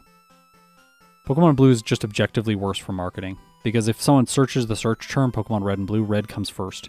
They're going to search Pokemon Red and then it'll start suggesting things. I thought about that right when I was starting, and I was just like, I was doing this, I was not trying to get views. So like, I was just like, it doesn't matter, I'm just going to play Pokemon Yellow, that's what I played as a kid, it's going to be fun. And I like the sprites more. That was my whole decision-making process.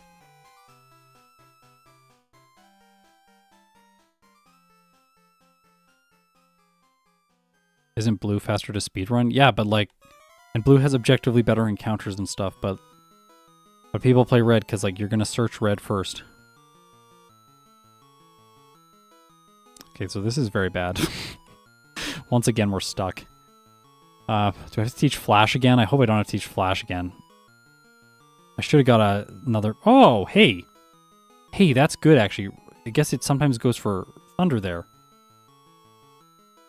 would be really nice if that missed Thunder Wave, because then I would at least feel like I have a chance, but... Think can flinch me, please. Oh. Ah, I'm going to lose again.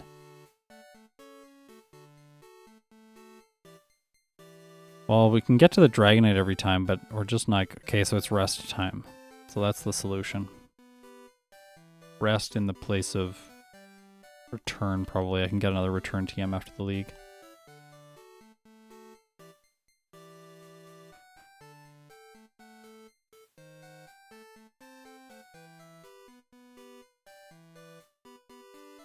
Why is Mismagius struggling this much?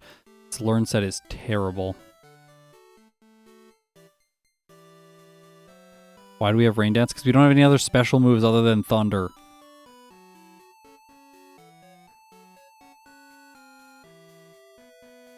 Thunder everything seems like the better option. Let's see. Yeah, can paralyze. Oh, that's good. Nice, nice, nice.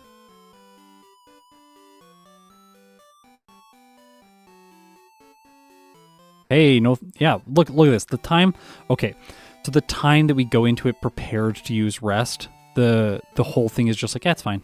Like, you're not actually going to get paralyzed this time. Okay, hopefully we paralyze this. I don't think it's going to do half. Oh, it does more than half. Cool, and paralyzes. Wow.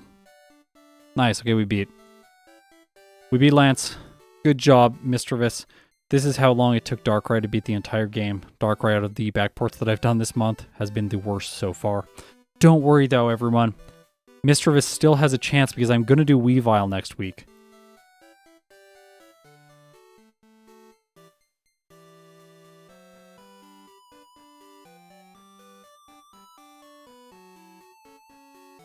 See, rest was a waste of time. Ha ha ha. Oops, I forgot to go to Elms. It's fine.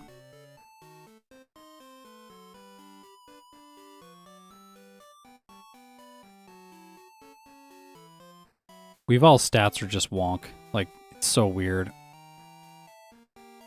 It's like, got like so much attack and like no special. Both of its types are special types in Gen 2. Is it snowy in Canada? No, it's not. Not yet. Gotta talk to this guy. I think of these I mean, you could teach Thief. That is true. I could teach him Thief.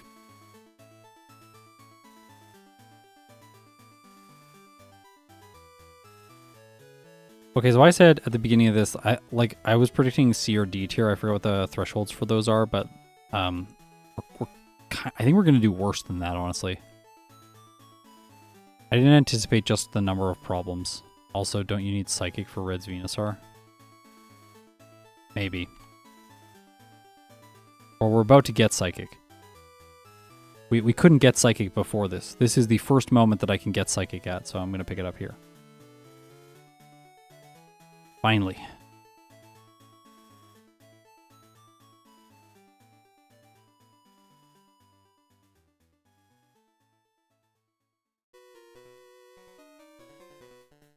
Yeah, we're probably going to spam Psychic for a bit now. Can I get another Rain Dance TM? I'm going to go and pick up... So, I'm going to go here to pick up Protect, and we're going to see if I can get another Rain Dance. If I can get another Rain Dance, I'm going to get rid of it for now. Yeah, this is Rain Dance. Okay, so since I can get Rain Dance, get another Rain Dance, I can just delete Rain Dance at this point and get Psychic. There is no easily accessible Twisted Spoon for a speed run, so we won't be getting that item.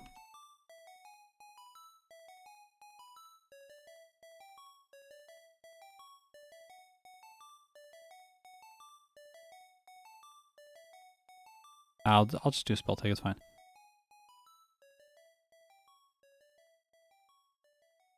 I'm surprised you didn't save it for Misty. Save what for Misty?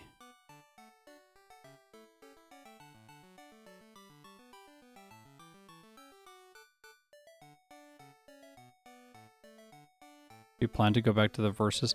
I never went away from the Versus videos. Like, they just release very infrequently on my channel. Like, Tyler, like, I'm gonna, like, there's gonna be a Versus video roughly once a month throughout the entire year with, so like, maybe 12 Versus videos in the entire year. Probably more like 9 or 8. Just, they take so much work, and, oh, I forgot to beat Erica. They take so much work, and, I literally will burn out if I make more of the Versus videos than I currently make. Like, I haven't stopped making them. I just, like, I make some, then I take a big break, then I make some more a little bit later. And if you were watching my channel, I made a post very recently saying that there are Versus videos coming very soon.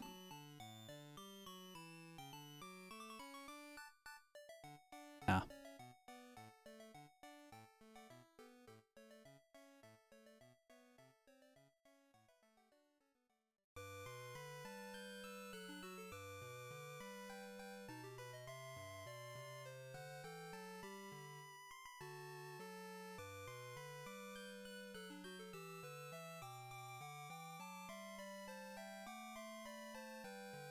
Okay. Head back. Would a Pokemon Emerald Nuzlocke come next? I'm just hoping that more Nuzlockes come.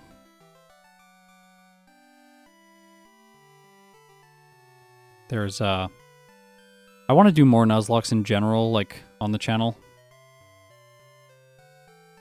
Since about the 5th month, or like, since about the 5th month of making videos on the channel, I've wanted to do Nuzlockes regularly.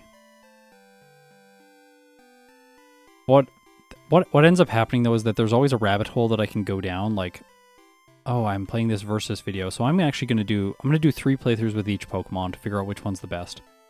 And then, like, 20 playthroughs later, I'm like, I still think I need to do more to make this fair. And because I'm doing like 20 playthroughs for a versus video, there's like no way for me to do a Nuzlocke because I just don't have time. How's the run going so far? It's quite bad. It's been brutal up until here. Yep. See, Scott's all about the data. Yeah, like if every one of my playthroughs was just one run with each Pokemon, I could release a video every day for the entire year. I could quite literally never take a day off. And it would be like roughly the same level of production. We've like really worked to optimize stuff behind the scenes so that we can make the videos very fast at this level of production. We have a whole bunch of plugins and software and pre-rendered things and like templates and so much stuff. Like all the audio is already pre-balanced and we have all the presets for the audio processing, and I pay for a boatload of software every month so that I can do it like that.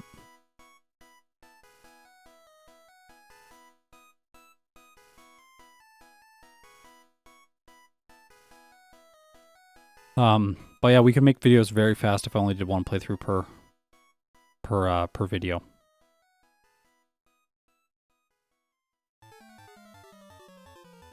That's another thing. Like Emerald videos. Someone was mentioning yesterday in a comment that I read. They were mentioning in a comment that like, oh gosh, what was it?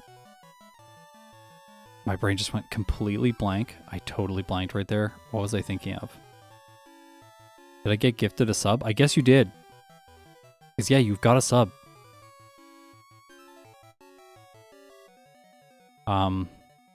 Yeah, someone was saying yesterday... Oh, now I forgot again. They were mentioning how great your videos are. Oh, thank you, Jacob. Oh, Emerald in production and stuff. Thank you, yes. They were saying, like, that my videos have gotten shorter recently. And, like, my videos haven't got shorter. If you go and look at the average length of an Emerald video, though, it is shorter. But if you compare the average length of an Emerald video to the average length of a Yellow video... The Emerald video is slightly shorter, but overall it takes me longer to explain one playthrough in Emerald than it takes me to explain one playthrough in Yellow. So for instance, if I was explaining one playthrough in Yellow every single time, it would take... each video would be somewhere between 20 and 25 minutes long. But the fact that I have to explain 2 playthroughs bloats the video time... Not bloats it, but it makes the video longer. So that it's usually somewhere between 35 minutes and 55 minutes. In Emerald right now... Like, a fast playthrough is about 35 minutes of time, so it's 10 more minutes. That largely comes down to the fact that in Emerald, more things can happen per turn in battle. So, I noticed this when I was writing Emerald scripts, when I was still writing scripts. I don't write scripts anymore, I improvise all my dialogue, but it's faster that way. We figured that out last December. And it saves my voice more, and it saves my concentration, because writing is one of my least favorite things in the world. Thanks, ADHD. Made school real hard. So what ends up, like, with Emerald, I realized that, like, to explain a battle, it was about twice the amount of script. Did I do this already? I think I did this already. No. Yep. So I'm improvising even now. I am, yes. That's why I say however all the time, because I'm improvising, and I'm just doing a bad job. The Golduck, despite looking like Psyduck, is in fact not actually a Psyduck, so it is not weak to Shadow Ball. Yeah, only streams are scripted, that's correct. Yes.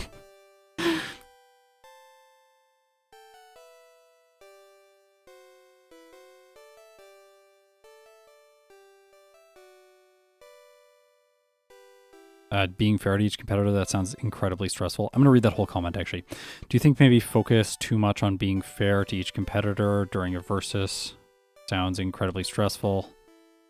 Essentially be racing the two, like a mass racing events. It is very stressful, yes. That's why I burn out if I make too many of those types of videos.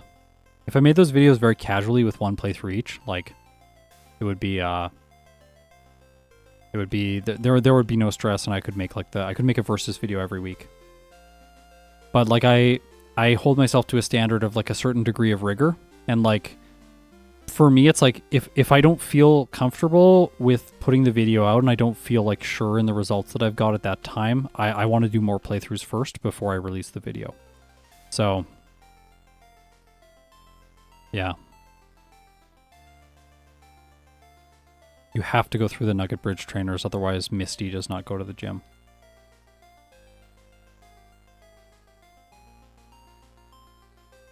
So that's why.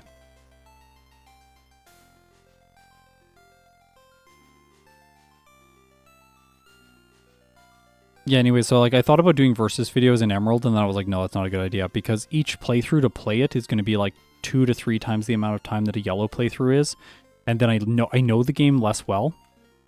So because I know the game less well, I have the radio card, right? Yeah. Because I know the game less well, my results are going to be less objective, and then additionally, because what am I trying to say? Oh my gosh, my brain just like turned off for this stream. I don't need to heal.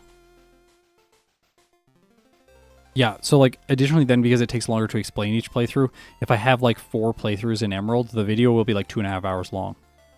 And then it will be a 2.5 hour video that I will need to remake 2 years from now because my play will be so bad. So I need to let my play get better and like good enough, and I need to like experiment with each evolutionary line so that when I come along to do them again, I only have to do 1 to 2 playthroughs with each one, and I can just explain the best playthrough. So then like the video will be more concise, we'll have more objective data in the video, I will be more satisfied with it as an artistic output, and hopefully we'll not need to redo anything.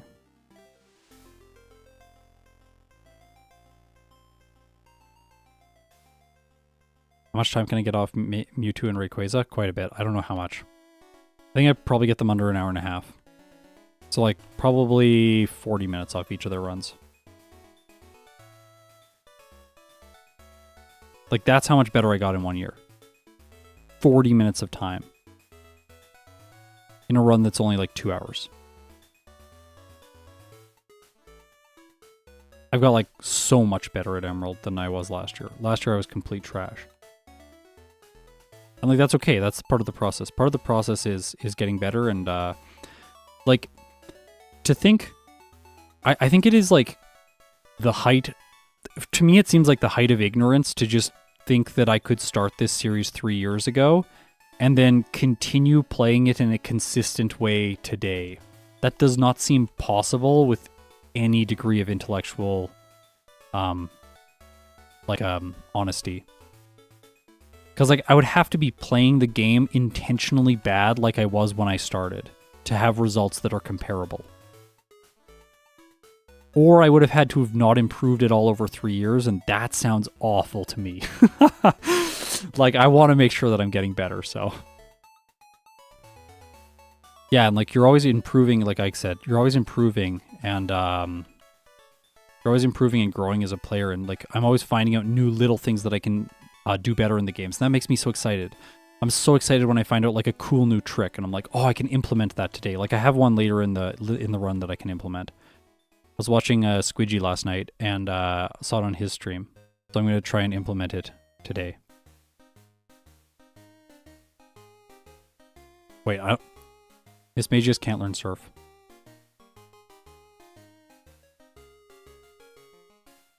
Why do you fight the Nugget Bridge trainers? Because you have to. Otherwise you can't fight Misty. I know it looks like a whole optional area that I'm just doing to waste time, but it is very much mandatory. I like to think that the broad strokes of what I do in these playthroughs now is actually mandatory. Like when I learned this teleport trick to head back here, I was so happy. Does it save a lot of time? No, it saves like 1 second. But like if you save 1 second 120 times over a year, that's 2 minutes on average off each playthrough. Plus then you get better in battle and move choice and everything. And just like everything snowballs. Okay, let's try this. Psychic is really carrying me now with the fact that I'm a pretty high level because I'm a fast growth rate Pokemon. Unfortunately, I don't one-hit that. Hopefully I one-hit this and don't get Earthquaked. Okay, good. Critical hit. That's the perfect critical hit. Thank you. Thunder, please. Please. Oh, he rain danced for me. Thank you. That's very convenient. Thanks for helping me with Thunder. Thunder is the best choice. Eh. Oh, he's going to heal it until the rain goes away. Yeah.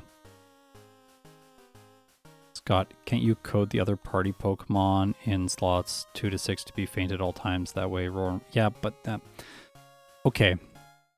Every time, I'm going to talk about this after the stream. I said I wasn't going to rant at the beginning of the stream. I have changed my mind. I need to talk about this.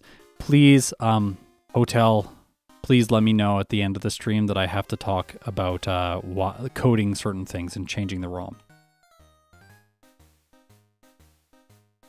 I have a lot to say about it. I can't say it while I'm playing because I'm not going to say it intelligently enough because my brain is trying to buffer the game while reading chat while saying a statement. So it's challenging. I'm doing my best. I'm going to wait to be able to say this well. Yeah. RetroArch is having this glitch, so it like freezes occasionally. If anyone knows the solution, please let me know in the comments. Okay, check out this small thing I learned.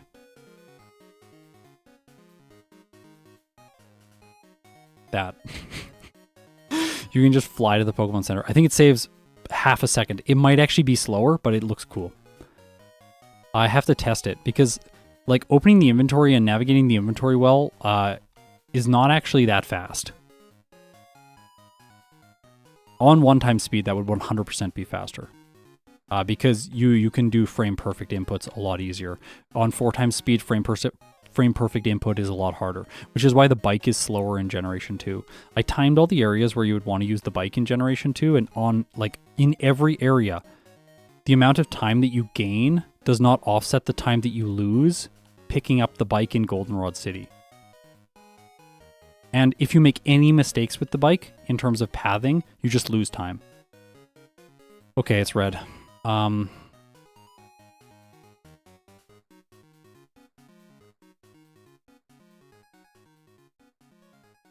Okay, I think this. I gotta have Curse. We have to have Curse. We're not gonna have Thunder.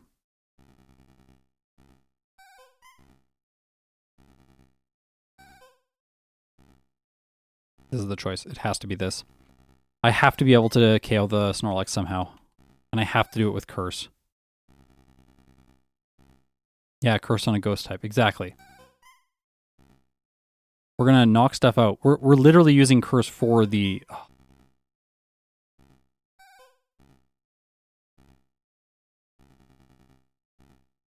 Curse will work differently. I know. I want to put a Curse on the Snorlax so it faints, and because I can't knock it out with Shadow Ball, and I'm not going to knock it out with Psychic because he's going to set up Amnesia. So I need Curse to be able to whittle the Snorlax down slowly. It can't hit me because it only has normal moves, so it doesn't matter that I cut my health. Then, while it's dying, I can just use Rest to heal and then move on. Like, this is how we do.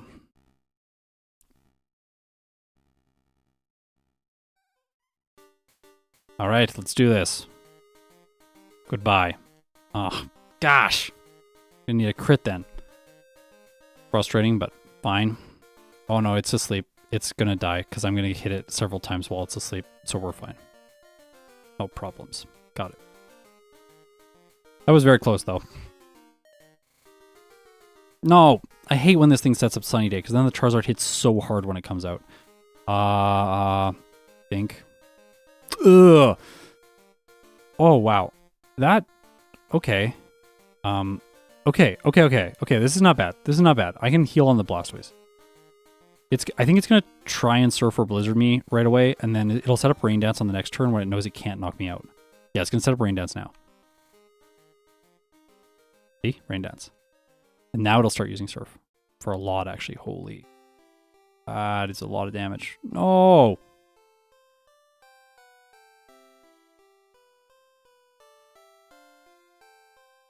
Don't crit. Don't crit. You gotta stall the Rain out. Rain is gone. It's gonna reestablish it. Yep. No, it's not. Why didn't it?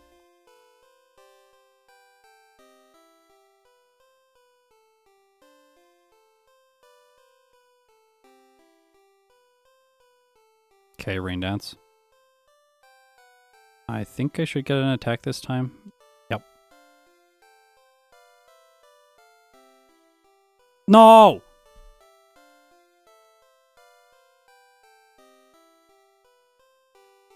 That was ridiculous. I think I didn't use my 3 rare candies. I would have knocked it out if I had done these. Fine. So close. It's a silly way to lose. Strong turtle indeed. All right. Let's go.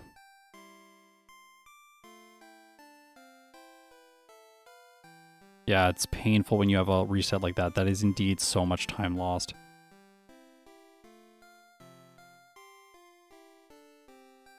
Wow. Okay, this run is a lot worse than I was expecting it to be. Like, obviously there's so much that I can do to improve this, and in a second playthrough with Hidden Power, I would obviously do much better. But when its hands are tied behind its back without Hidden Power, and because it's a stone evolution, okay, it did not set up the sun. That is good for me, because now the Charizard is not going to do ridiculous damage. Which will mean I'll have more health left over for the Blastoise, which means I can just attack against it. And it should set up Rain Dance still. Yeah. Oh, it dropped his special defense. I'll knock it out this time. Then I should one-hit the Espeon. If I don't one-hit the Espeon, it's probably going to Mud Slap me. Okay, we got it. Okay, good. So, we did it. Oh, that was tiring. My brain is fried. I recorded an hour of voiceover this morning for Pinsir vs. Scyther. And then I played Elekid only in Pokemon Crystal. And then I played this run, so I'm tired now. Ugh. Tonight, I'm going to play more baby Pokemon. My wife is out with friends, so while she is hanging out with friends, I'm going to be playing Igglybuff and stuff like that. Oh, what joy. Okay, so, Rant. Oh yeah, tier list, then Rant. That's right. I'm going to say now, if I accidentally spoil something during this tier list section of the video, I'm not going to feel sorry because I'm giving you a spoiler warning.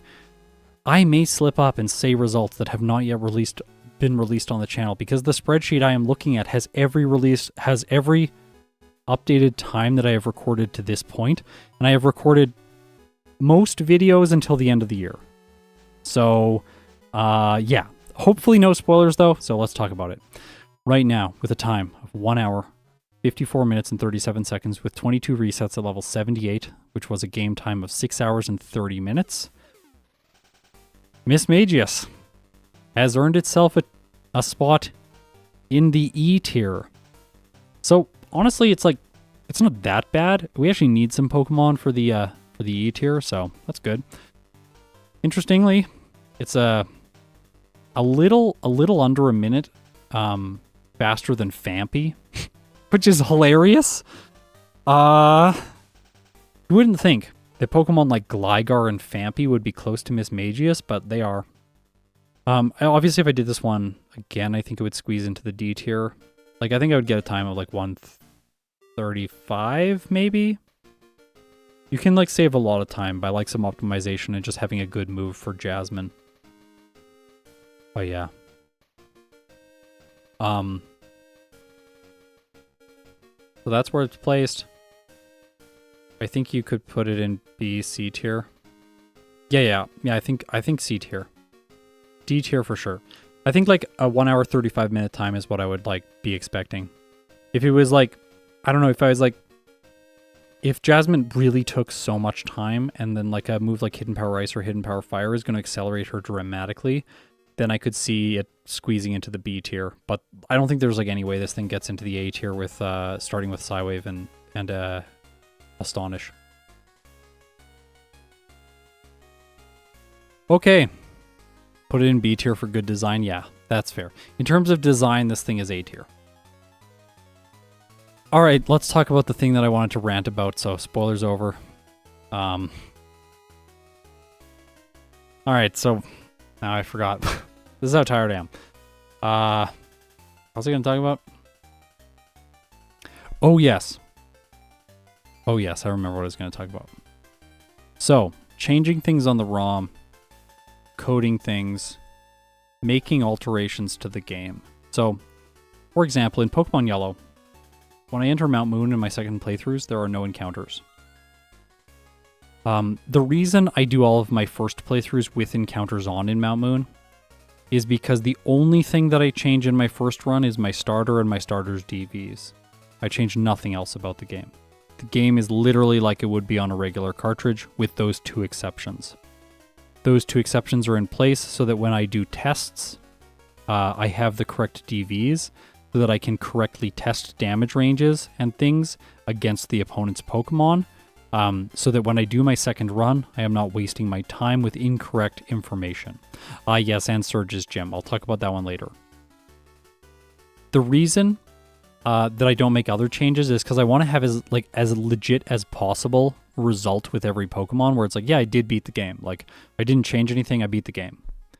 That's just for my like own sense of like personal completion. And like Surge's Gym is not like, it's not like I didn't complete the game if like Surge's Gym puzzle is solved slightly faster for me. But like sometimes you'll get caught by a wild Pokemon you can't escape with a very slow Pokemon, and like that's really annoying. So. Anyways, I like to modify as little as possible in my first playthrough and then just beat it as normal. Then in my second playthroughs and subsequent playthroughs, I like to modify everything that is not Pokemon related so that RNG is not a factor in the rankings. That is my criteria. If the Pokemon is related to the RNG, then that RNG cannot be removed from the game. And it cannot be removed from the game in pretty much every run. So for example, if electric types solved Surge's puzzle on the first can that they talked to every single time, just because they were electric types, then I would have to solve Surge's puzzle in every single solo run. Because the electric type then, the Pokemon, has a distinct advantage against that specific puzzle. Whereas in this case, every single Pokemon is on an even playing field when doing Surge's Gym puzzle. Like, it doesn't matter if you have a Mewtwo or you have a Rattata. You're either going to solve it on the first attempt or you're not going to solve it, and it's going to take you 2 minutes. Or it's going to take you 5 minutes, because it could take you infinite amount of time. Sometimes in Yellow version, there is no second can assigned. So it is possible to just infinitely lose the trash can puzzle. Then I could go back in post, remove the time, but that doesn't make sense. That just bloats my workload, as well as making the results that I present slightly more prone to human error, which is never a good thing. I make a lot of errors in the videos because the workload is a lot, and it's really hard to go through and like actually spot everything. Because usually what happens is like I'm focused on like I had like a voice crack in the line, and then like at the exact same time that I have a voice crack, there's like something that I'm saying in the specific sentence that is actually a wrong piece of information. But then like I edit around the voice crack, and I'm trying to make sure my voice sounds the same on either side so that it sounds like a natural speaking cadence and stuff like that. I make a retake of the exact same line, trying to replicate it with the exact same tone and delivery. I insert the line, and then during the premiere, someone says, that's not actually true. And I'm like, yeah, that's not actually true. I was so focused on getting that retake that I missed the factual piece of information in the line that I was patching. So that it's hard. It's like anytime I can remove an error, a potential error area from the production process by creating automation, I will do that. So Surge's puzzle is an easy example where it just makes sense to remove it from every playthrough. Another thing that started to make sense around last year was removing encounters from Mount Moon. For example, when I'm going through the Safari Zone with a Pokemon and I use a Repel, if the Pokemon is a slow growth rate Pokemon and they're fantastic, like Mewtwo for example, Mewtwo will be like level 32 or 33 when it's going through the Safari Zone. It is going to run into wild Pokemon because it is under-leveled due to its slow growth rate. So, I have to play around, like I have to strategically play around the fact that Mewtwo is going to find encounters there. So either I do other areas of the game first, because I'm forced to do that to avoid the encounters consistently, or I use rare candies to avoid the encounters consistently. Or like I avoid opening the menu to use a Repel because I'm just going to get encounters anyways. I'm just going to like run through the grass and hopefully there'll be very few. I have to play around it because it is Pokemon dependent. Whereas a Pokemon with the fast or medium slow growth rate is going to be leveled up enough that they can just literally repel everything and get through with no encounters. That is an advantage of that specific Pokemon. So what I force myself to do is any area where it is something specific to the Pokemon, I will not modify it. If it is, so like for example, in Crystal version, my ROM is patched so that in Olivine City specifically, only Krabby show up and they show up 100% of the time. Meaning every time I take the fishing rod out, I catch a Krabby right away. That is, every Pokemon is going to catch that Krabby as the HM user. And it doesn't matter which Pokemon you're using, that Krabby will either show up or not show up. It's just RNG. It's basically just an offset that clouds the data. So then fixing that is quite easy. Something like spinning trainers is also fairly straightforward for me now after I've thought about it long enough. For a while I was like thinking that I should just battle them all. That makes the most sense. But that negatively impacts the results of Pokemon that are really good. Because theoretically all those trainers are all optional. So you can just skip them. Yeah. So I turned it off so that they don't spin anymore. They can never catch me. So I can fight them if I want to fight them. They are truly optional. But they will never catch me accidentally and cloud the results. Would you consider adding HM users to the team from the start? So that is something I would not consider, because catching and obtaining HM users is related to the Pokemon. For example, if I run into a Bellsprout with a Corsola and I want Bellsprout, that is hard, because the Bellsprout's going to Vine Whip me and knock Corsola out quickly. So then either I have to plan to not get a Bellsprout and get a Pokemon like Oddish that is a higher catch rate. It's a higher catch rate, but it's a higher catch rate and a higher encounter rate. So it's both harder to catch but easier to find. Whereas Bellsprout is easier to find. Bellsprout is harder to find but easier to catch. So like that interaction is why I don't just like always make it Bellsprout in one area and always make it Oddish in the other area. You have to make a choice. The choice is related to the Pokemon you're using. And if your Pokemon is really strong, for instance, then it can't weaken the HM user. So that makes it harder to catch them. You have to spam more balls, that sort of thing.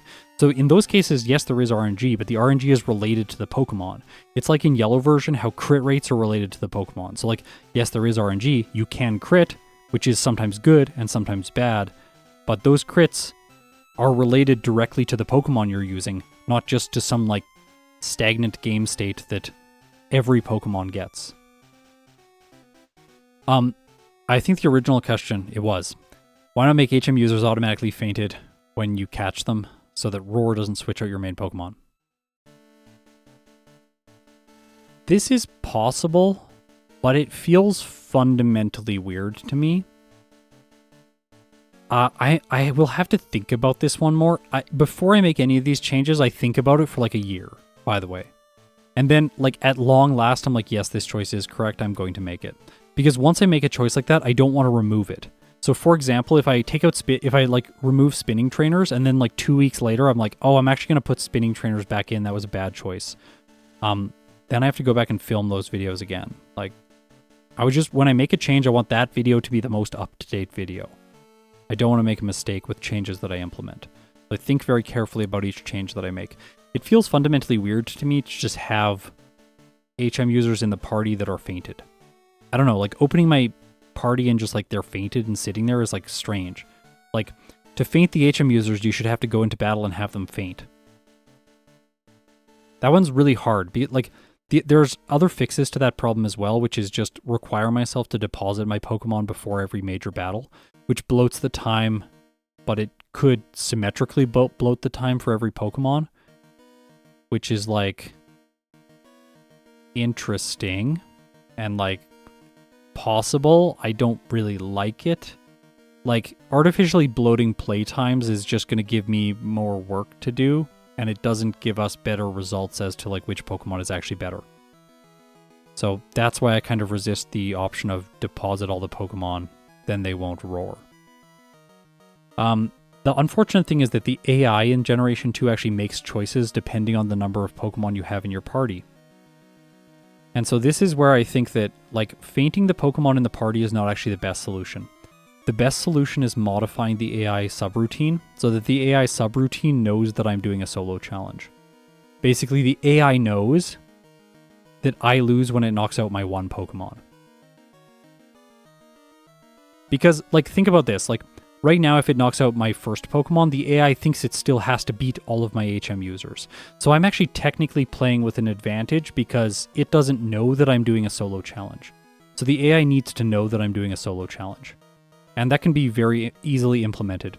Basically, every time the AI sees the player's party, it will like have a variable passed into it that states that my party is only one Pokemon. And then it will make decisions based on the fact that I only have one Pokemon in my party. So for instance, Koga's Fortress is more likely to blow up. Morty won't use moves like Mean Look, and the AI will not use moves like Roar to switch my Pokemon out. And yes, that is a thing that the AI knows in Generation 2. It makes a lot of decisions based on how many Pokemon you have in your party. So that's something that Snowy, who has been doing, they've been doing a lot of awesome backports and modifications in the game. There is already a patch for this to fix that behavior. I have not applied it to my runs yet, but I will likely apply it to my runs for December. So, yeah, I'm not going to have them blackout. I'm instead going to change the AI subroutine so that it knows I'm doing a solo run, which makes things just overall more fair, I think. Roxanne doesn't use blocks. Yeah. I think Roxanne actually still does use block if you only have one Pokemon, though, because I usually don't have HM users by the time I fight her. I catch all my HM users after Roxanne. So yeah, she just uses block no matter what, which is really weird. Okay, you can probably block Mean Look, etc. using Game Hook. I don't think so, because I think it looks up the subroutine from the ROM and then just runs it. I don't think it's stored in RAM. I don't think the party count is stored like that. But maybe. We might be able to map the property and then modify it with Game Hook, but it's actually more reliable. If Game Hook crashes for any reason during a playthrough, sometimes that happens and we have to patch footage. It's more reliable to have the ROM patched, so that's what I'll do. Hope that makes sense. I think you can just remove it from its moveset. Yeah, I don't want to do that.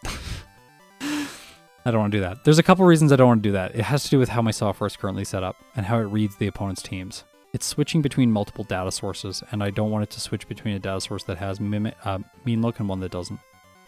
And like I could fake it in, but then like that's like adding more work. The ROM patch is just the most elegant solution, yeah. Okay. That's it for today. My voice is really tired. I'm going to take a day off. No more voiceover, I think. Need to let myself rest. There will not be any streams until the end of next week, so stay tuned for them. Next week, we're going to do a Pokemon Yellow backport, and we are also going to finish this Pokemon Crystal backport series by doing Weavile only and Pokemon Crystal. Thanks so much, everyone. Thank you, Gabriel, for the €2. I really appreciate it. Have a great night, everyone. If you made it this far, you're incredible. See you next time.